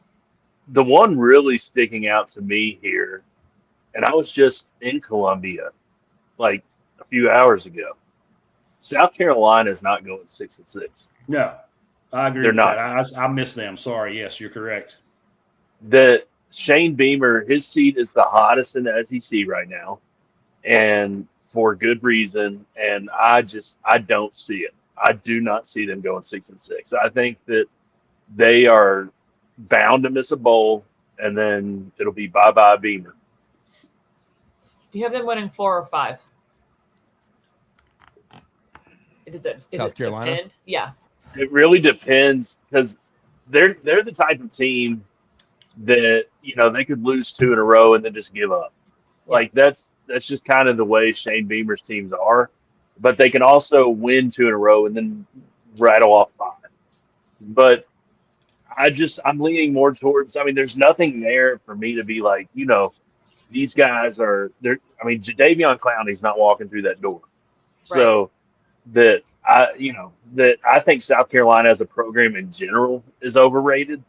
But especially 11th here, I don't agree with that. And then Kentucky going 0-9, that's just silly in conference. That's just a troll. Yeah, and Beamer's not getting a free win going against Stoops every year. That was the most frustrating thing ever. Like, somehow Shane Beamer, baby Beamer, was able to beat Stoops every effing year. Yeah, driving he was in his head. Nuts. Some teams just have your number, and like Kentucky, Mark Pope, and Tennessee, and Rick Barnes. Sometimes it just happens that way. Yeah. So I will agree with Fall Girl's comment, by the way, because I think I've been asked in the chat, like, why is Ole Miss ranked so high? Like, our texters, like, why is Ole Miss up there? Like, I know they have Chambliss back, whatever, but, like, like with her comment, like was with all the hype with Ole Miss, I was curious about the same thing. To be fair, I don't want to rip the cover off of what I've got coming in the next couple of weeks.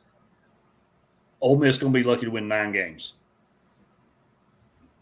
I don't get that hype at all. And I was like, no, yeah, I 100% agree with Vol Girl, with Hammer, you, Selena. Like, there's a lot of, I mean, you look at this. How many now? Will Stein is the only. What? No, I guess Golding is too. First-time head coach, but you got a lot of dudes that are first-time head coach in the SEC. Yep. Like John Summerall at Florida. Yeah, he's been a head coach and he's done well at Tulane. Is much different than the SEC, exactly, though. Much different. And it's not like Hammer said. It's not like Florida was like a turnkey situation. No, like, they were a disaster. They sucked. He's got a lot of building to do there. Yep. Same with Auburn. Like, yeah, that 9-3 ain't happening. No, part with Summerall too. The basketball team might be 9-3 to start the season, but that football team won't even sniff it. Right. You've lost your damn mind. The part that concerns me about Summerall is, and it concerned me when he was being thrown around as a potential replacement for Stoops, is that yes, he was good at Tulane. Like, I'm not like diminishing that, but when he lost, he took that so almost too personal. Like you could just tell that it took his swag from like here to, and I could see the noise getting really loud in Florida for somebody that's coming from Tulane to be like, oh man, like maybe this is a little more than I thought, because like Will Stein has the comfort of it being Kentucky, like that. There's not a ton of expectation there.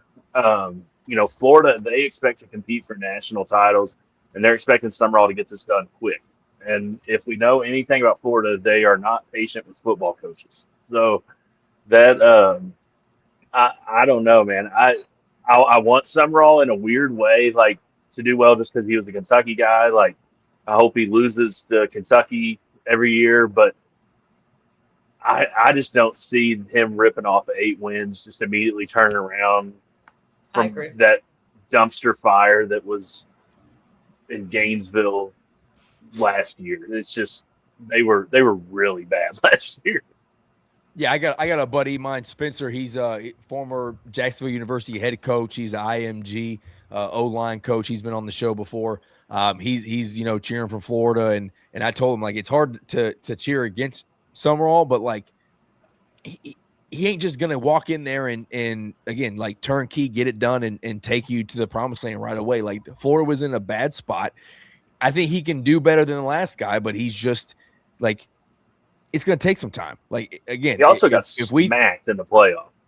Right, exactly. Like now he's recruiting differently, and we'll see if Florida also wasn't in a great NIL state. He had to kind of change some of that stuff around. He's going to recruit different at Florida than he did at Tulane. But you're right. Every time he faced big talent, Ole Miss twice, it was gross. Like it was a bloodbath. He got smacked around. So, can he do it? And again, this isn't the John Summerall hate or the Florida hate. It's just the fact that they're looking at guys at Auburn, at Florida, at Ole Miss, at Arkansas that are all like, oh yeah, these guys are going to be able to figure it out right away and at least get to 500. But Will Stein out there at 3-9 and 0-9 in the conference, stop. And that's ridiculous. Not only that though, but like that's discrediting everybody he brought in too, right? Like he changed like so much on the coaching staff that I think that's just Joe Sloan, our O-line coach, is like they're talking about like he's not going to be there very long because he's going to get opportunities to go on it to bigger and better things, whatever that is, potentially a head coach job. But it's this list top tier. Appreciate what you do. If you wanted to get folks spun up outside of Texas, Ole Miss, and Georgia, congratulations, you done the thing. Well, let's talk about Texas. What has Arch Manning done, by the way, to convince us that they're going 11-1? Like, and I think that's what Hammer was leaning to. Yeah, let's talk about him. All right, so I think this team loses at least 2 games. I think they lose to Ohio State. Yeah. I think they lose at LSU. And it ain't going to be easy coming into Neyland September 26th. Yep. So that they might lose 3 then. Like, I mean, that's a possibility. And I think Oklahoma's think about this for a minute. You have a Brent Venables defense, okay, the architect of all those great Clemson defenses that won national championships, competed for national championships. That was him. Remember him? He had an elite defense the past couple of years at Oklahoma. He's also going to have a healthy John Mateer under center. That Oklahoma team could be dangerous. Could be. I think Texas could possibly go 9-3. They have probably the hardest schedule in the country, with Ohio State, at Tennessee, the neutral site with Oklahoma. At LSU, right? They play Ole Miss. They play at LSU. They play at Texas A&M. And that's a This schedule ain't no joke. no. And I just do not see them running through this gauntlet. And I think this could be, again, not to throw too much peek under the tent, but this could be the beginning of Steve Sarkisian's transfer into the NFL this year, this schedule right here. Yeah, I think the Texas thing is how much you believe in Arch Manning, which I think he's going to be very good. But even very good doesn't mean You're winning all those games, though. We just talked about the Tennessee team that rode the mountain on our college football championship, greatest teams ever, for a little bit. That was post Peyton Manning, correct? Yes. So Peyton went to the league and did great things as it went on. He was a great quarterback, but he didn't win the games that needed to happen to get a championship and be at the top of the mountain at Tennessee. Arch Manning may not be able to do that at Texas. He might be very, very good and might still solidify the number 1 overall draft pick, but he may not be able to carry him against Ohio State and Tennessee and Oklahoma and the gauntlet of schedule that was mentioned by Hammer. Yeah. The Georgia team that Hammer talked about it, like Gunnar Stockton, a guy. Like Gunnar Stockton is a dude. He may not be like an elite quarterback at the next level, but this dude will win you ball games. He's tough as nails. He knows this system, and again, like Kirby is loyal to a fault. He's going to stick with Gunnar Stockton. He thinks he's the guy because he stuck with Kirby. The defense is going to be a year improved. A lot of these dudes went to the NFL a year ago, like Hammer said, and now these other guys that filled their spot who were starters kind of for the first time They got a year are going to have another year experience. And then you got another group of 5 stars behind them that are pushing them. And not to mention that outside of Kirk Cignetti, Kirby Smart is the best football coach in college football. It's Georgia's league to lose. And how they just kind of put them, especially behind an Ole Miss team that's just hoping that Shamlis is just going to be able to figure it out with the new head coach and Lane Kiffin's impact meant nothing. Now I'm not a Lane Kiffin fan, but the fact that he leaves and you have them improve in the SEC is wild. I also think LSU's too high. Like I think there's going to be a surprise team. I think we're talking about Georgia, Texas, and I think there's going to be a surprise team at the 3 outside LSU because I think Lane Kiffin doesn't get it done year 1. It takes him a couple years to figure it out. I could see Lane Kiffin having a 9-3 season. I think A&M has a chance to be in one of those top 3 spots. But there's a chance, right? But I think A&M depends. But yeah, I think 9-3 actually wouldn't be that bad for Kiffin. I think that LSU needs to temper their expectations a little bit. I mean, that he is coming in as a brand new head coach from a situation that didn't really work. So right. I think that LSU fans might need to chill. And I know that's a large task to ask from the LSU fans. That's how I tell them BBN to chill with basketball. but it's They might be worse than basketball, to be fair. The LSU football fans are like psychotic. Like, judging by how much money they've been spending at LSU to win, like that's you get a bunch of drunk Cajuns together, and nothing's good going to come of it. Speaking about drunk Cajuns, how do you think about Ed Ogeron down there back as the O-line coach with Lane Kiffin? Go Tigers!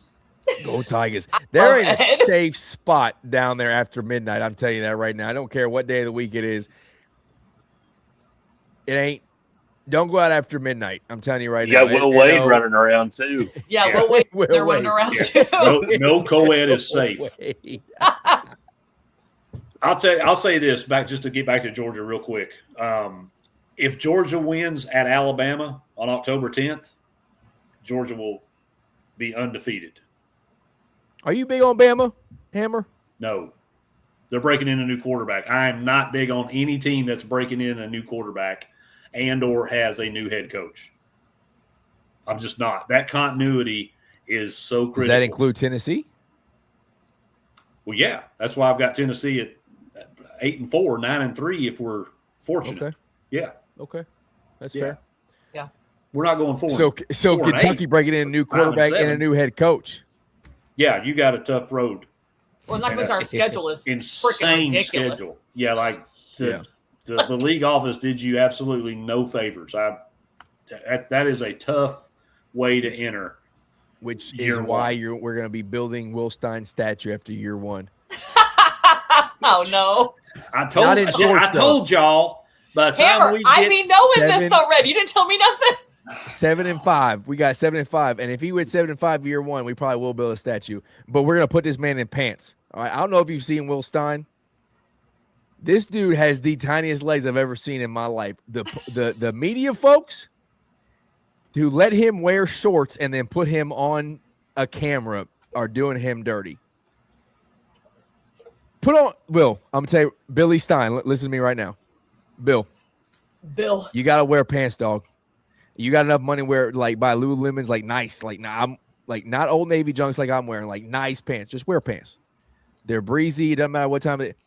Those stems you got hanging out of your shorts, it's bad, dog. Like it's not okay. Homeboy leg days, huh? Need to get him in the gym with Rando. Yeah, I'll show you something. We'll do a little quad ham day, but I mean it's dadgum. Anyways, I digress. Sorry, Will. You're still the GOAT. I appreciate you for everything you do. Your balls are still huge, but your legs need some work. Balls are still huge. Your legs need some work. It's crazy. Let's go through our top 3. So who's winning the SEC and give me 2 and 3. Coach, we'll start with you. You're right underneath me. All right.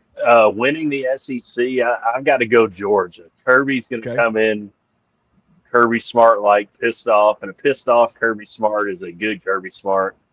Georgia's going to win it. We'll go second.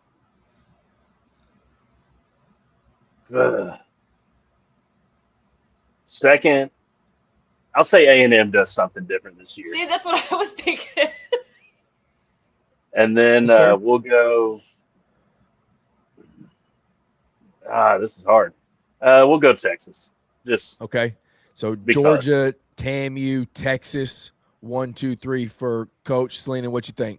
So I do think Georgia wins because, like you said, Kirby Smart's going to be pissed off, right? And as he doesn't like to lose, only having he doesn't like that, right? And Kirby Smart, as you also said, is the second best coach, kind of Cincinnati after the college football. Like he's so good. He's so good. I do think Georgia. I think Texas and A&M, but there might be interchangeable a little bit depending on how they all play. I don't have faith in Ole Miss at all. Not winning, not being top 3. I don't, and I don't know of any other team that would even have a chance to do so. To be honest with you, I don't have faith in Kiffin first year going 10-2. So I think it's Georgia. I'm gonna go Texas, then Texas A&M, but I think it's those 3. You know what? I want to add something. I'm going to say it. I wasn't going to say it, but now I'm going to say it. Say it. I don't think Trinidad Chambliss is that good. I don't think that's. I wouldn't push that too much. I think he's okay. I don't think he's great. Yeah, I don't. Yeah, he doesn't. I don't know. he doesn't do it for me. And I think that he had a tremendous year. A lot of Lane Kiffin quarterbacks do. Mhm. I just don't see him doing it again this year. I think there's a lot working against them. They can do the whole feel good story all they want, but feel good don't win football games. And that I don't know. I just don't think he's that great. Yeah, and I think he's okay. I think he's a good college quarterback. I think Ole Miss is getting a lot of credit for what they did after Lane Kiffin left, and they still won games in the college football playoff. But again, that's a hate thing. That's the new coach bump thing that you see it in college, you see it in the NFL. You got to sustain that and carry it on and a whole offseason and whatnot. We'll see if they can pick up where they left off. I don't know. Vulgar, I think you're right. That's Georgia. Since Calvin Ridley days and whatnot, problems at wide receiver are just what they have. I don't know why. They can recruit quarterbacks, they can recruit defense, they can recruit running backs, but they have high caliber, high star receivers that just don't pan out. They always have to hit. They've had some studs at tight end though. They have some massive studs at tight end. That's why the wide receiver issue isn't really an issue because of their depth at tight end. Plus, they use their backs out of the backfield, and Nate Frazier is the bell cow, but some dude named Dante Dowdle transferred there, who is probably going to be a household name by the time this season is over. If he's healthy, man, he got into a daggum ATV accident, man. It has to be studied when you go to Athens. Season, though. Yeah, is he out for the whole season? I think they already said he was. Is he out for the season? That's what I thought. That's what I read. Because he's got a bunch of shit that happened. I'm almost hold on. I'm almost positive. I saw the injury, but I didn't see he was out for the season. Yeah, I did not hear he was out. Hold on, let me see. I'm almost positive that I put this tweet out there. It has to be studied. When you go to Athens and it's and you have something with wheels and a motor, why is it that you just lose your freaking mind? I don't understand. Yeah. What in the world is going on down there? So but I think they hit the transfer portal pretty well. Georgia did. So again, he's out indefinitely. What was his? It was a bad injury? It was a bad ATV accident. You see this? He was listed in serious. Rumors that is not that if he'll play, is if he'll walk or fully recover from it. That's insane. I did not know it was so that bad. That may be a little different then. Yeah. Wow. Prayers up to him. He's uber talented, man. He's a big boy who can run. So he had a spinal cord and a brain injury. Oh, okay, he ain't playing then. He got fucked up. He's got a spinal cord and a brain injury from that. Well, Dante, we're praying for you, man. That stinks. Yeah, man, that's terrible. But in all seriousness, I don't know what's going on down there. These dudes are just kind of losing their mind once they get to Athens. Get some control over that team.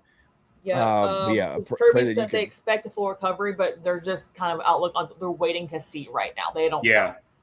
At this point, full recovery is what you just said: being able to walk and talk and tie your shoes, kind of thing, with that type of injury. So he had a spinal cord. Let me see. So he's currently in a rehabilitation facility in Atlanta, Shepherd Center in Atlanta, which is a rehab for all Goodness that. gracious. Well, you're missing this year, but get back and play next year, and we'll take you back for the Wildcats if you want to come home. Yeah, well, the offense wasn't necessarily why I was picking Georgia, so I'm. Oh, it's not my turn. I'm sorry.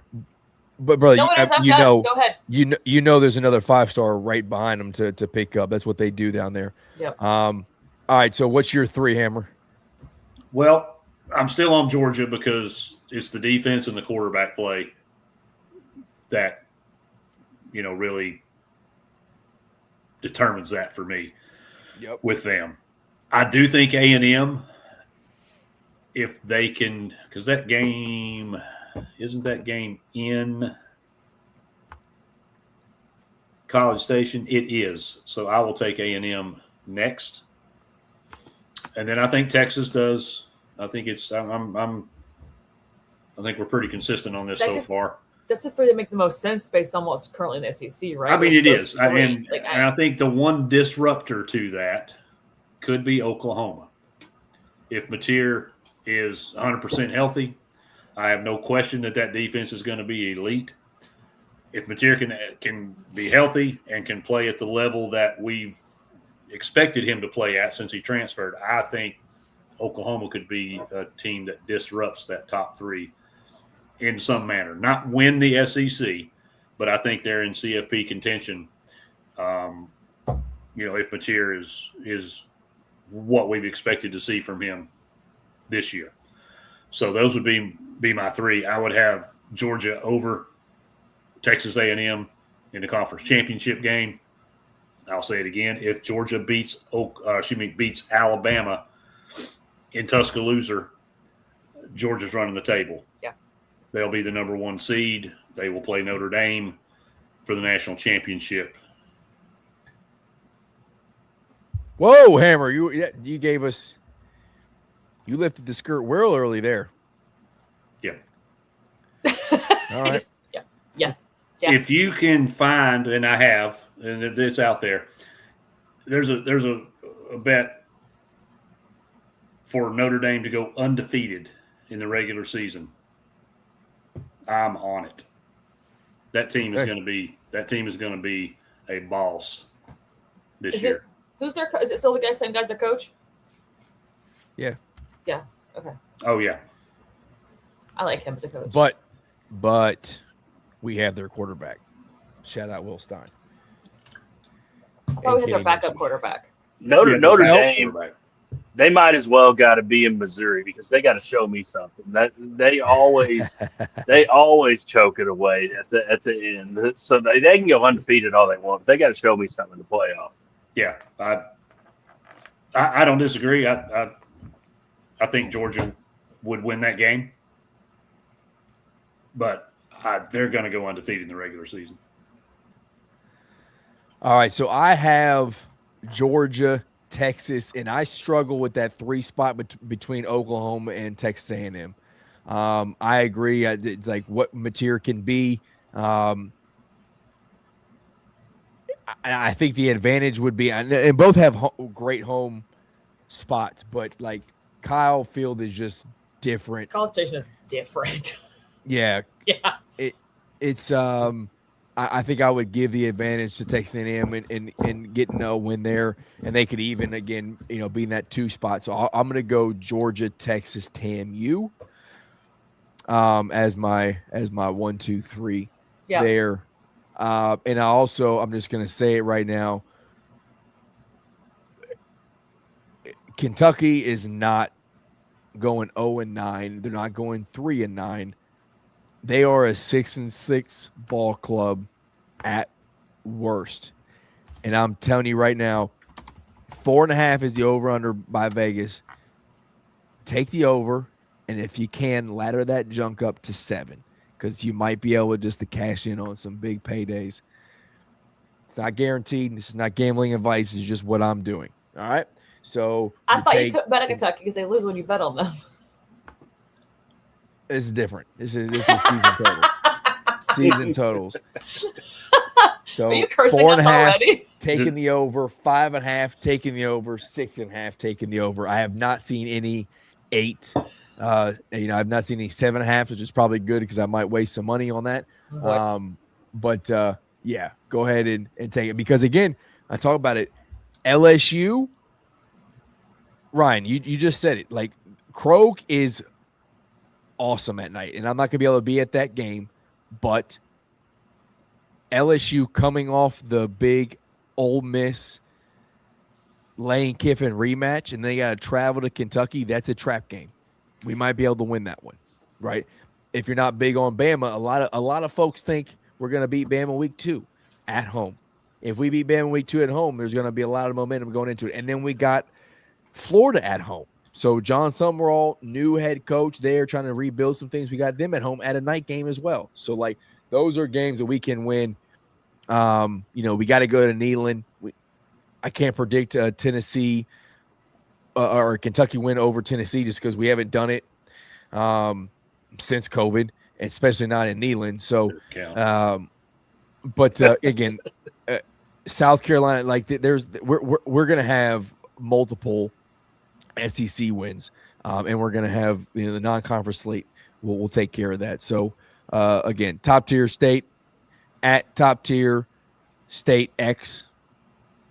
Appreciate your list. Gave us something to talk about. Let's go try it again, Bubs. Appreciate you. Good shot. We're giving you some. We're giving you a chance to go back and do it again. Yeah, but that was not it. Back to the drawing board. Back to the drawing board. Shout out. Back to the drawing board. We appreciate you. All right, let me get this junk off the screen. All right, y'all. Well, we'll go ahead and we'll close this thing out. Did I miss anything? Is there anything else to talk about right now?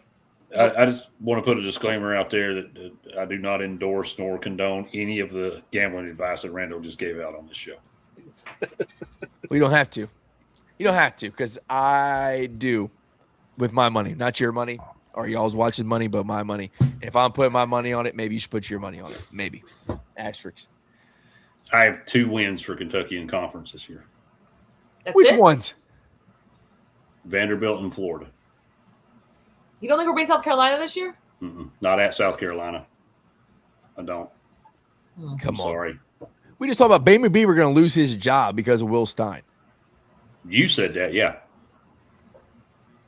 Coach, we're beating South Carolina this year. We're beating South Carolina. Come on. I think so too. Who's their quarterback? Who's been their Sellers quarterback? still, right? Sellers, right? Yeah. Ass. It's tough to win. Ass. That's one of those tough places to win. Just like Mizzou is a tough place to win, especially late November. It's tough to win out there. For Stoops, for Marky Stoops, it was, not for William Stein. I forgot old Billy Stein. Billy Stein? We got you beating Youngstown, Big ball Billy South Stein? Alabama, Vanderbilt, and Florida. That's what I have you winning against. Say it again. Which ones? Youngstown, South Alabama, Peabody, and Florida. That's only 4. Where's the hook? That's correct. You got to get to 5. I have you at 4 wins. You almost made me hammer. What? I'm You telling almost you. made me full on. This is not on my this show. heart. I did earlier. My bad. This is not my heart speaking here, Rando. This is my Liar. head and my wallet. I have no We're beef getting with to Kentucky 5. football. I have no We are reason getting to to have 5. beef with Kentucky football. We are getting to 5. I'm gonna clip this right here. I'm gonna add Big Ball Billy Stein, and I'm gonna say, hey, homie, I'm putting my hard-earned money on this.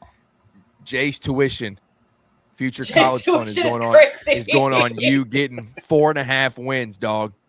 Prove Hammer wrong. You don't. We're gonna need a scholarship. Gonna need a scholarship.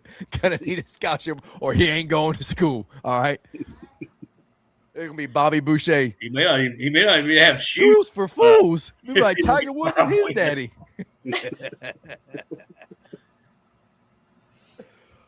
All right, y'all. Well, I appreciate it. We've been out here for 2 hours. We found a way to talk about sports for 2 hours when there's not a lot going on. But shout out to LeBron James making his decision finally.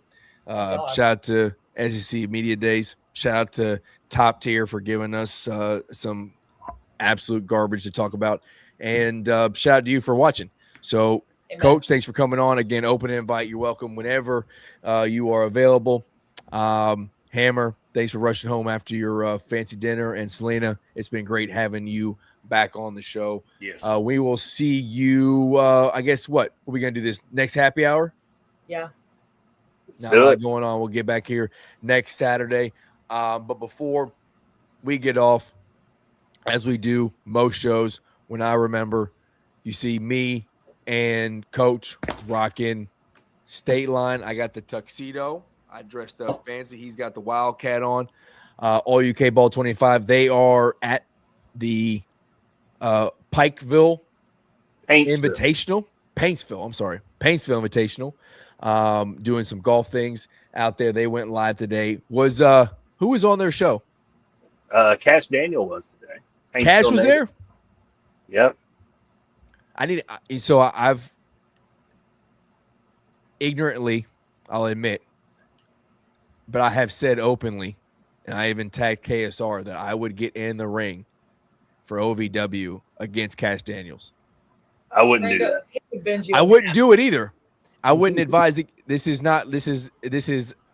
also like my gambling advice. I would not recommend it, but I would do it. He's Because, a you big know, boy. He's a real He's a good boy. big old. I saw him. I met him a couple times, but the last time I saw him was at the State Line tailgate. He's a massive. And I thought human I being. thought I was showing up as like in decent shape. This motherfucker is sorry. I said it. He is huge. He is huge, dude. Oh my goodness gracious. Yeah, but hey, Cash, I still get in there and smack you around. Good luck, fuck. Rando. Come on. Good luck, Rando. I would spear you in half. Anyways, I'm just kidding, dog. I'm just kidding. But not really. Anyway, scan that QR code, all you K-Ball 25, get 25% off, statelinecode.com. And then Heavy Pour Sports, we all got it. T and Selena had matching shirts on. Hammer's got that ugly ass orange on his shirt. It's the most beautiful color in the world. All the Tennessee fans say it. But you can get Heavy Pour Sports merch. You can get Kentucky, Tennessee, Louisville, bourbon, all the stuff at bluegrass-elite.com. Scan that QR code. Go to the website, Heavy Pour 15, get you 50% off and free shipping. But we appreciate everybody joining us. We cannot wait for football season to come on so we can actually have some like good stuff to talk about. Sports, the sports guys will provide. We'll find out what we're going to talk about next week for happy hour. Also, I do want to say, Vol Girl, I think this is the first time she's been out here watching the show in the comments. Thank you so much, even though you're a Tennessee fan. You know, I'm sure it's a reason that you can't control, because if you could control it, you'd be a Kentucky fan. But I do appreciate you out here in the comments supporting the show. With that being said, as always, go Cats. Go Cats. Go Cats. Go Vols. Peace. Play the music. On a whole nother level. Let's get it. Run it up. Check the scope. Money talk, money mo. Yeah. Main crew say they weed it. Kicking down the door. Run it up. Check the scope. Money talk, money mo. What? Main crew say they weed it. Kicking down the door. Let's go. And it's just the whole lane when I'm driving the machines.